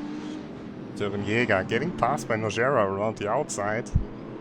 They're following Martien, whose car is more or less working again now. He lost the whole front end of his car, but I think there's a new dent in it. See, giving your car a few dents is just giving it character. You see, Rob, it's just a bit of character. Stefan Kosovec currently the one heading this this Mercedes fight. Obviously a driver who's not in the Mercedes. In 19th position at the moment. He's run wide. Yeah, should be an overtake potential. No, I don't think. Oh, it's going to be close to pit path. Kosovec just going to hang on to it. Oh, but Martien's going to look down the inside and try and get that move sticking. Yes, he's absolutely going to do that one. Actually, quite an easy move in the end. It was nice, committed, aggressive driving, but the Frenchman gets that one on the German. Makes it stick. Behind Nick, we talked about him on the two-stop strategy. He's caught up with Ortner. Yeah, Ortner. Maybe defending, maybe not. Who knows? Side by side into Les Combes. Ortner late on the brakes, aggressive as he can. He's going to have the outside for this bit, the inside for the next, but that's going to give Neg an excellent run around the outside if he's going to have it down towards Bruxelles. I don't think it's... That was good from... that was good aggressive stuff from Ortner. I think Ortner was blocking the inside there. Nick was trying to go for a cutback. Yeah. Couldn't slot in and then almost lost his car. Still plenty of battles going on here. Nogera now. On the back of Kosovec. Kosovec always in this old Corvette. He got a very impressive second place at the Bathurst special event. When Rechel crashed into the wall and then got collected by... I think it was Ivanov back then. And then somehow Stefan Kosovec started second to last in this race and managed to finish second in the end. Bathurst almost said you can, isn't it? But not the same performance here at Spa. No, but the top 20 is still doing quite well against some of these AMGs. Yeah, but I think he will lose the position now to Nogera. He's going to try and hang around the outside though. There's a bit of contact between the two, a bit too much contact, and they're both going to be spinning around there. Whoa, I'm not too sure about that one. That angle's not one where we can decide what happened realistically, but that is a shame for Kosovec. When Stempurski is out of the race, as we see, I think that's Caserta finally in the pit lane. So Stempurski, another guy who was potentially going to finish on the in the top 10, because he was on the two-stop. He's out of the race now. A shame for him. Adding to our list of retirements. Neg now trying to get past Georg Ortner once again. Oh, they're now up in the top 10. So we said about that recovery drive, 31st for Ortner. Now in the 9th position, or potentially be 10th at the end of the Kemmel Straight. If Neg can do anything.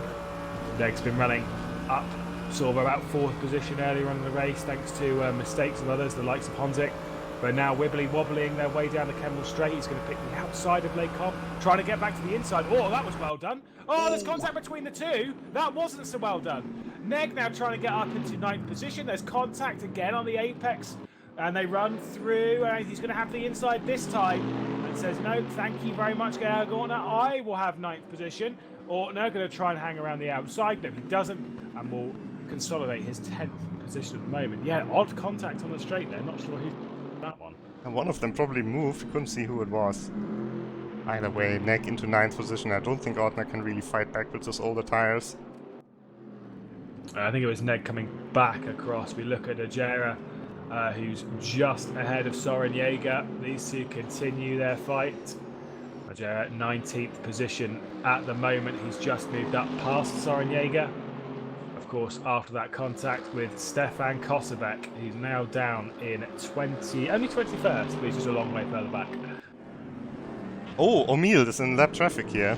Losing a lot of time, and I think that's Radlinski in front of him again. Certainly is going to go 2 laps down this time, will Radlinski. Currently down in 26th position, fighting with the man who's leading the race and potentially breathing a bit of life into the race victory for Johannes Weiss. I think Radlinski has to let him through here. He's certainly slower than him. That's costing him a lot of time. So much. Yeah. He's through now of Seaman Emil, but how easily is Weiss? Oh, look at that commitment around the outside of Weiss. Wow. I would not have gone for that. That was absolutely brave. Outstanding. He saw him struggling on the inside and just went, okay, yeah, I'll go for it now, thank you very much. threw it as late as he could on the brakes around the outside and made that one stick at Stavelot. Through Blanchimont they go. Oh, mistake and from this O'Meal. race win is back on as O'Meal makes a mistake at Blanchimont. We've got Johannes Weiss. Oh, he's wibbly wobbly. Wow, well caught there from the German. I don't know how he caught that, Rob. I thought he was a goner. I think he was going straight down where Jenson Button went with Sebastian Vettel in 2010 in Formula 1 with Johannes Weiss. Now look at how close he is. You can read every little sponsor on the back of that AMG. Well, I'll be very happy with that. And on the run down to Eau Rouge, Johannes surely is going to attack somewhere at the likes of Les Combes or maybe further around the lap, Rob. Whoa! Ooh. So committed. Absolutely on the limit. The It's a slowdown penalty. He's got a slowdown penalty. I thought he might have done that. Was a little bit too much. But how much is that going to cost him?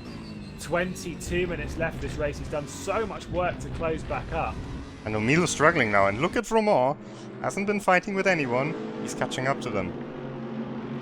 Who was my pick for the race win today, Rob? Yeah, it was Romain. I picked It Pache. was It was Romain. already out, so... Yeah, that's to be fair, I mean, that's not on you. That happened on the first lap. That's pretty sad.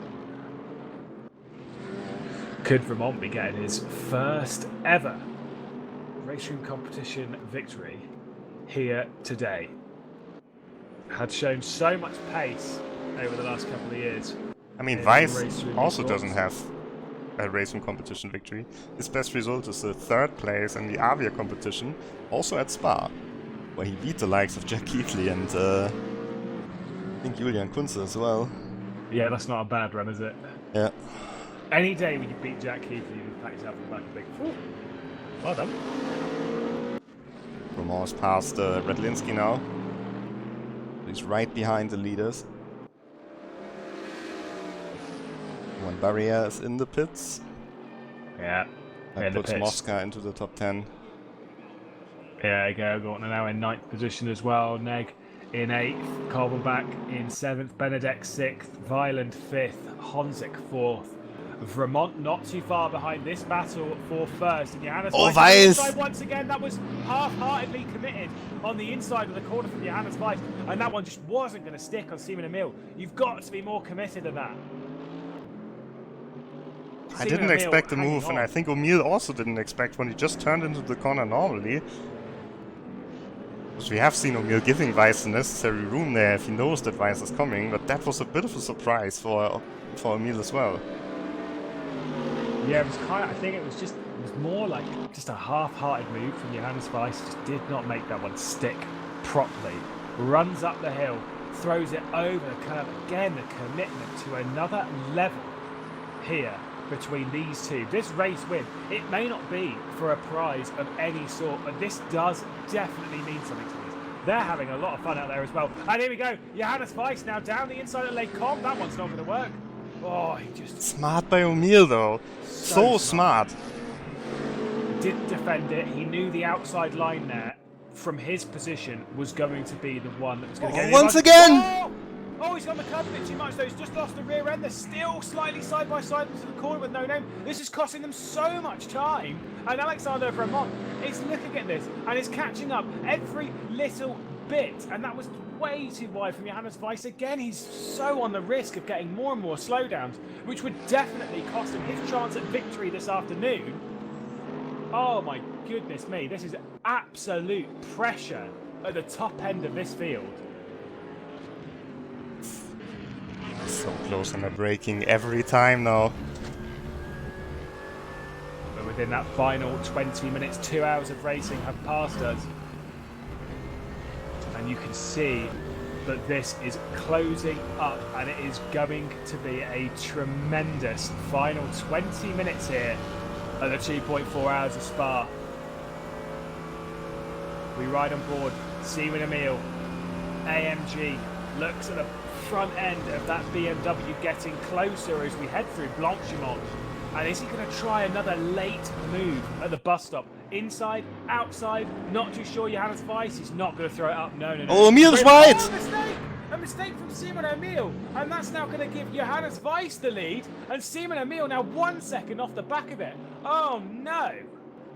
That's not what we want to see. We wanted to see this fight go all the way to the end. It still definitely can, don't get me wrong.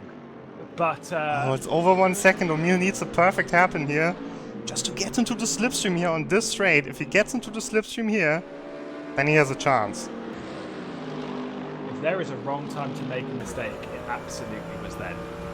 I mean, every mistake would have been wrong at the end of this race, because there's only 20 minutes left. Oh, he's not really close enough, is he? No, absolutely not. He's trying to close as much down in that with the AMG grunt that he can. But at the end of the day, he's just dropping off the back of that Z4.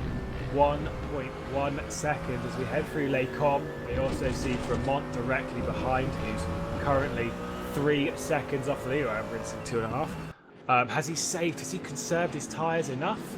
Whilst these two have been battling, 20 minutes to go, anything can happen.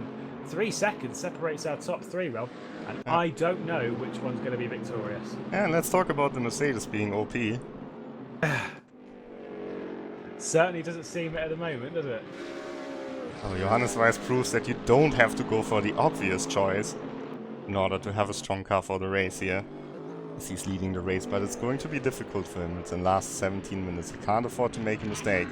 O'Meal and Romand are both going to be there. Vermont now within a second of Simon O'Meal. As we look further down the order, Barriere now fighting with Dina. Almost a little bit of contact as we head through Piff Paff. He's going to have the inside for the second part of it. Uses the brakes to get the front end in just a little bit more. Dina trying to make it stick around the outside as we head into Stavolo. But Barriere is going to make that one around the outside and up into 14th position. A nice solid move there for the Frenchman. A nice move from him.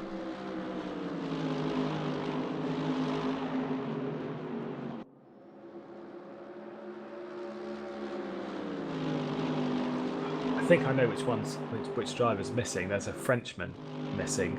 I can't remember what his name was. It's Sakai. Yeah, I was trying to work it out. So there's someone else missing from the race, and it's one of these French drivers. Yann Courtois, speaking of a French driver, all over the back of another French driver, Vega, directly ahead, and the car directly ahead of that is, of course, Attila Dina and Barriere. And I'm not sure which car that is directly behind, because it's not Nigeria. It might probably be Redlinski. Yeah, it probably is Redlinski. I swear every shot we have at the moment on this broadcast, Redlinski's somewhere in the background. It certainly is. And getting a lot of airtime. Yeah, he's currently 46 seconds behind Ollie Bernd, who's in 25th position. Oh, Courtois and Vega. And Vega was off the road there. These two have been teammates for a long time, but Courtois now in the SDL team, as Vega has switched to the DT3 team. And in the GTR3 team, where they were before, there's Valentin Barriere, so lots of team changes in the French scene. Let's actually check in which team Thomas Martien is. He's also in DT3 team, so he's a teammate of Vega in this race. Yeah, of course, we do have some big names, teams-wise, in RaceRoom competition, as well as drivers as well, of course. We've got the likes of, not in this race, alas, but we will see them in full force, I'm sure, in the WTCR competition, the ADAC GT Masters as well. The likes of Williams Esports and teams down that vein as well. I mean, the SDL team, that's the former Oscaro team. Yeah, exactly. So that's one of the biggest ones, I think, on RaceRoom. Romand and Courtois both in this team. But then Churi Esports with O'Meal and Lisaso also showing a strong performance. And the Underdog Racing's team, Johannes Weiss, not really the underdogs anymore, because on Spa he's consistently one of the quickest drivers. Yeah, growing more and more, all of these teams. And it is great to see the competition grow with the simulators, with the teams, with the audience as well. And you know that it's nice to have a scenario where we're all gaining traction and we're all getting bigger as Yann Courtois tries confusingly turning in. I don't quite know what happened there, but Jan Courtois trying to get past Attila Dina here. I think he may have this one done out of the bus stop chicane and down towards La Source. They're going to be side by side. Dina on the inside, Jan Courtois trying to make this one stick around the outside, trying to give as little room as is humanly possible, as Martien just behind, trying to make something work, but not quite. But Jan Courtois up to 15th now. Dina down to 16th, drops a couple of places over a few laps. That was aggressive by Courtois. Very. Both turning in into the final corner, and then also on the first corner, leaving very little room. But I think he's faster than Dina at the moment.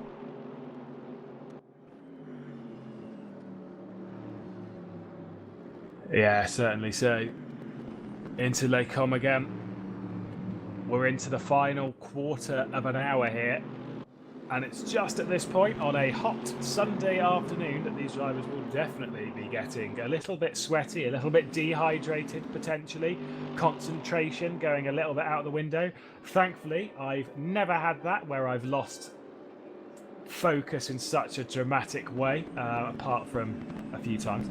That's why I don't do endurance racing anymore. Because it's very hard on hot days like this. You do just get it where you get into a rhythm, but then suddenly you just start losing focus more and more and more. It's really hard to get back into the rhythm, and that comes down to things such as dehydration through distraction. Obviously, sweating's not exactly a comfortable position, is it? Yeah, especially if you have to fight the whole time. Exactly. I mean, it's possible on such a track like Spa that you get into a rhythm where it just flows, but when you fight as hard as Wiesenmüller did earlier on, then that's not really possible to get into that rhythm. No, absolutely not. Speaking of these two, I mean, Weiss still has a gap, but he's not getting away from Emil. Controlling it, maybe? It's a little bit... It's not really comfortable enough to control it, I think. Romain can't quite keep up, actually. Yeah, this is the thing, is that he was only catching whilst these two were battling as hard as they were. Now that they're not battling, he's just managed to pull away these two. He did, I think Johannes Weiss lost a few tenths at the bus stop chicane. We look further back, Soren Jaeger on Nogera. Yeah, absolutely, side by side. Not quite. I swear Soren Jaeger, I've seen him pass and get dropped by quite a lot of people, and yet he's always at about 20th. It's very confusing. He was, of course, in this legendary battle for the victory in the special event at Road America in the Porsche class, where he crashed with Martinez in the final corner. He came pretty close to winning a class, at least in a RaceRoom special event. Not going to happen this time, though. Very different cars on that day as well, Rob. And a very different circuit as well. Road America in classics, we head to Spa in modern GTs. And who knows where the next special event is going to be. We haven't decided that quite yet, because of so many esports championships coming up. There's not so much time to run these special events all the time, but there will certainly be another one pretty soon. Oh, who's that off? Oh, guess who? Oh, of course it is. Yeah, Ravinsky. Oh. It's confusing because he's in the same car as the likes of everyone over in Mont. I'm just like, who is it? That's fine. Yeah, the best place to keep up to date with all of this information and what competition is coming in next are either in the game itself, or of course by downloading RaceRoom Racing Experience from Steam, or just following us on Facebook as well.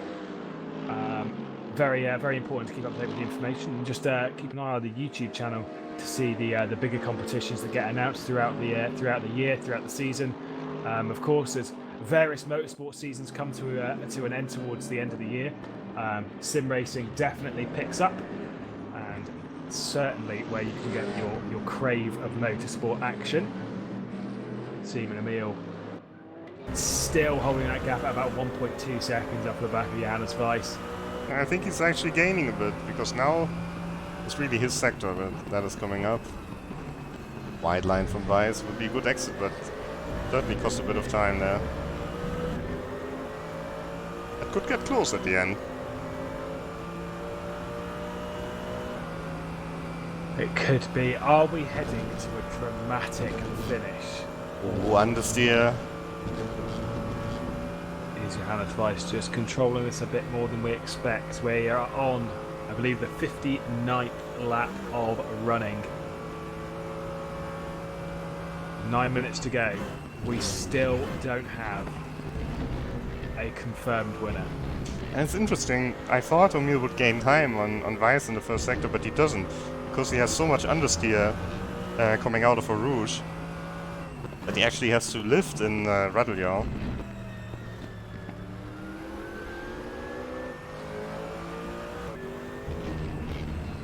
We can definitely hear it. Just how careful he's having to be on the throttle. Yeah. It's still, although to be fair, we would expect to be in on the way to this sector. It came down to a second there.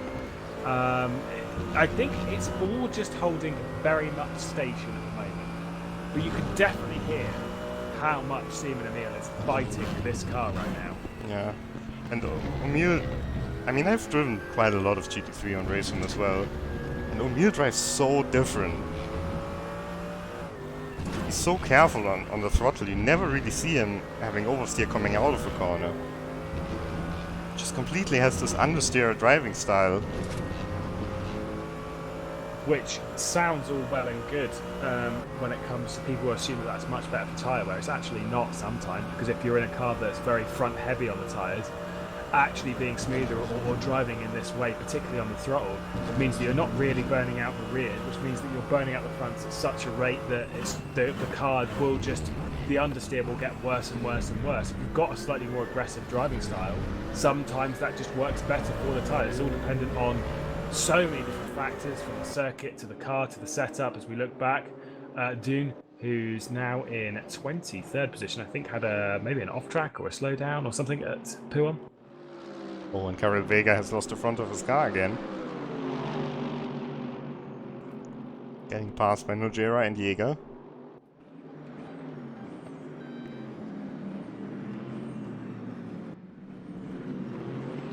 Looking down the inside, Soren Jäger trying to get something done there on Nojera. Vega not too far behind. Obviously not coming into the pit lane with that front end damage. Deciding to stick it out until the end of the race. 6 minutes 30 seconds to go. Potentially a smart move there, although maybe a dangerous one. We'll wait and see. Seaman O'Meal currently a second now off of the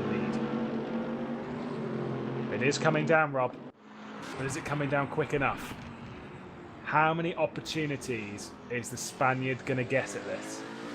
I'm going to assume one, and I'm going to assume it's going to be very important. Johannes Weiss lost quite a bit of time there. Over half a second. Just a few corners. A bit of oversteer for the first time for O'Meal.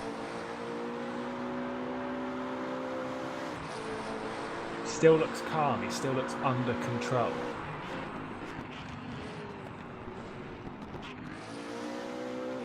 Potentially just waiting for that right opportunity.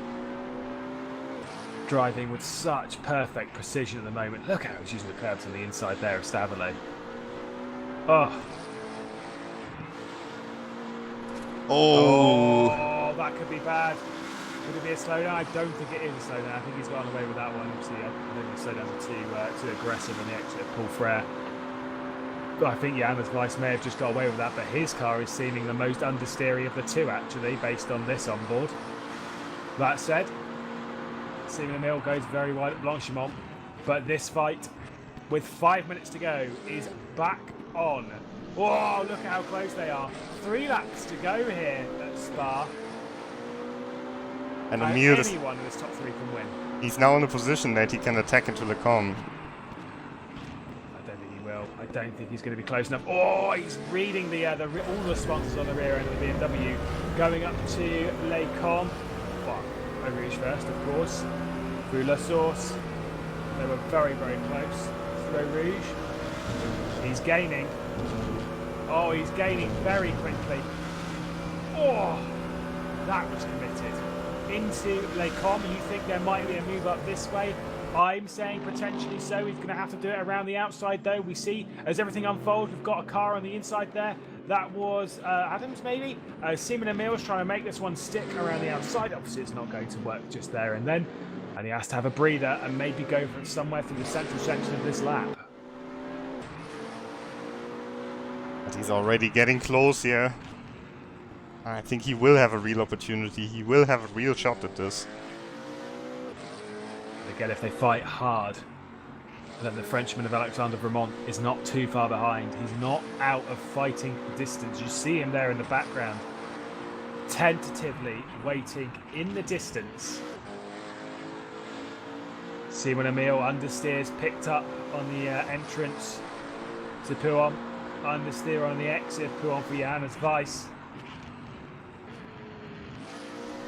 Yeah, through Piff Path. Not too long to go in this race. The checker flag will be coming out soon. The tension is rising. And after nearly 2.5 hours of work on a Sunday afternoon, everything could be coming down to the final lap. We've got 2 more at the end of this. And at this point, there is not... I don't think anyone could side either way at the moment with a guarantee on who's going to be victorious. Because between these two, who knows? It was a good lap from Weiss. Domir so strong here. Honzig only 30 seconds back. If he wouldn't have had the damage and the longer repair pit stop, maybe the 2-stop strategy could have even worked. Yeah, potentially. It's been a day full of questions for Honzig, but I'm sure he's had fun further down the order, trying to work his way back up. He's done an excellent job up into 4th position, as high as he can go, and lapped a lot quicker than anyone else over the previous few laps, and consistently so as well. 28 seconds he is now sort of off the lead as we ride up the hill. Oh, and this is a good position for Emil.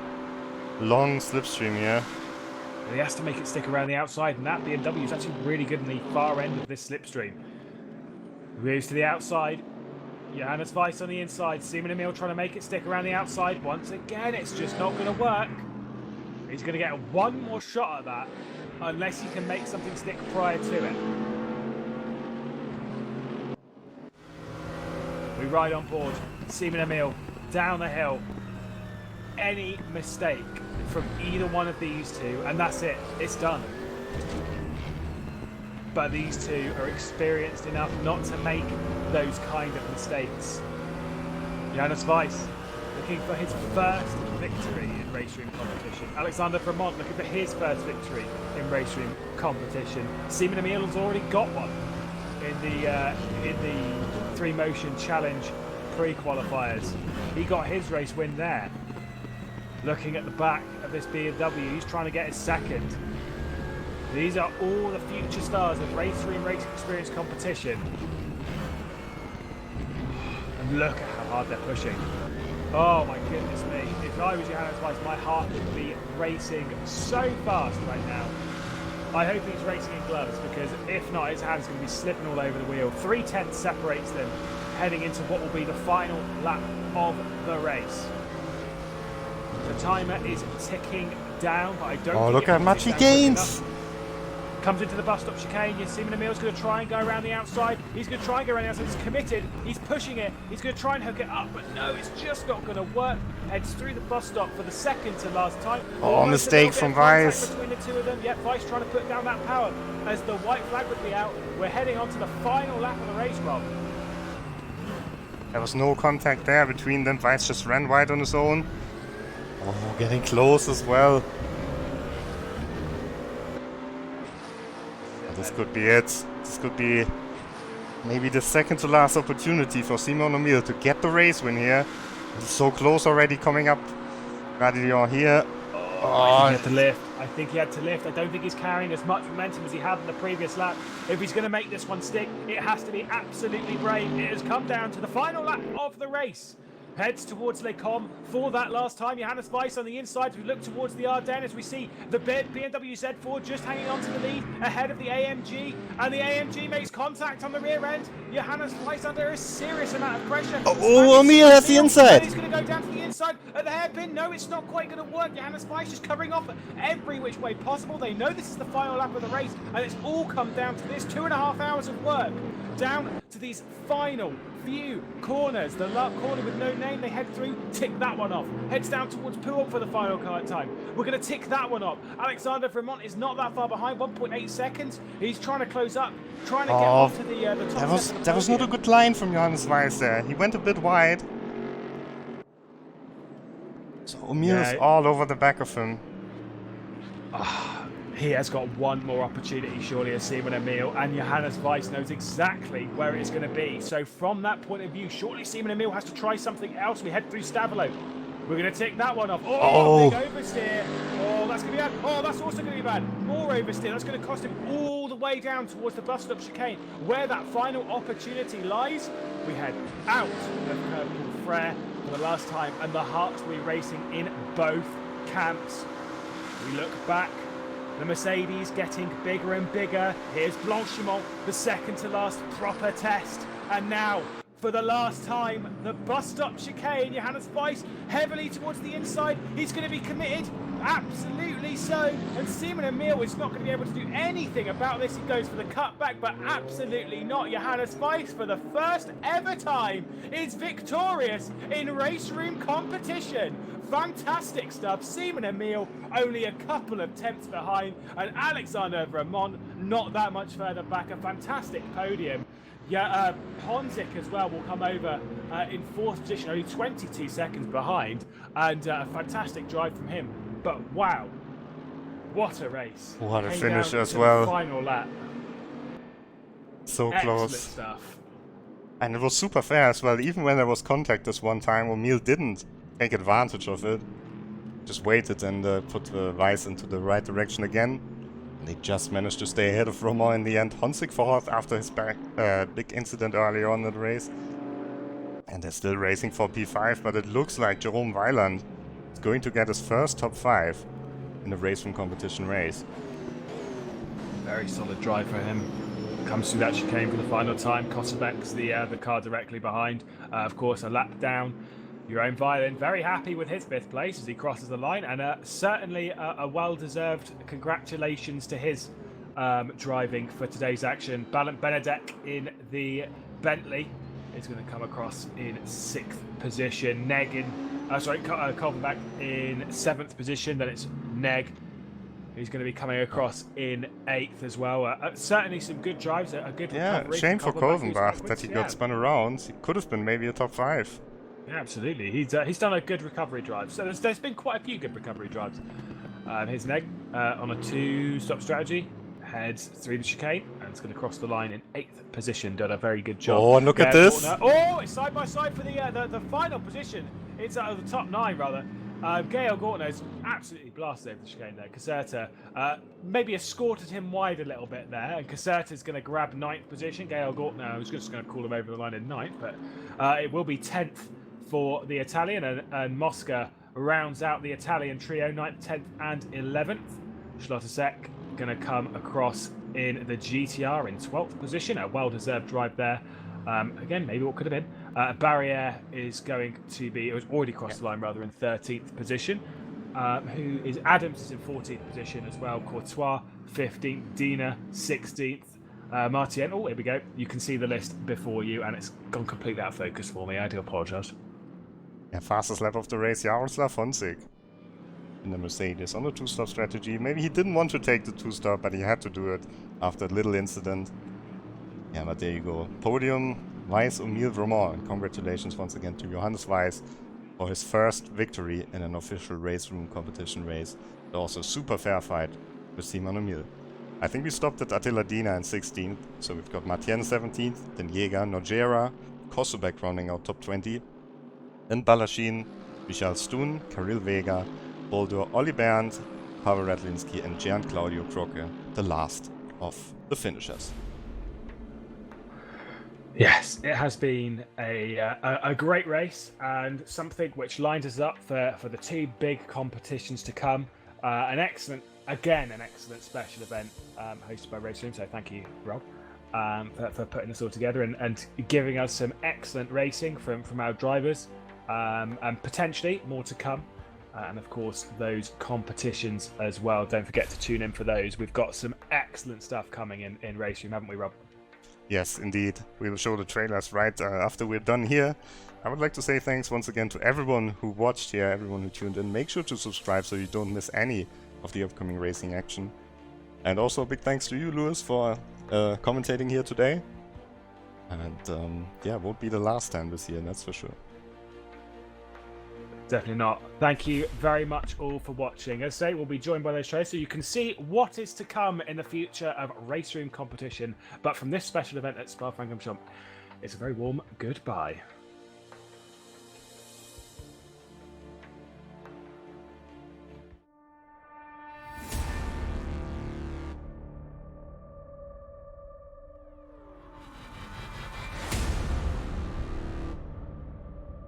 Who is going to take the spoils? We are about to find out as we are racing into turn 1. Contact between the two. 3 wide into turn 3. Sideways Dornington. Still contact happening through turn number 2. What a great bit of deft touch of the wheel that was. He's gone from the inside and he's taken the lead!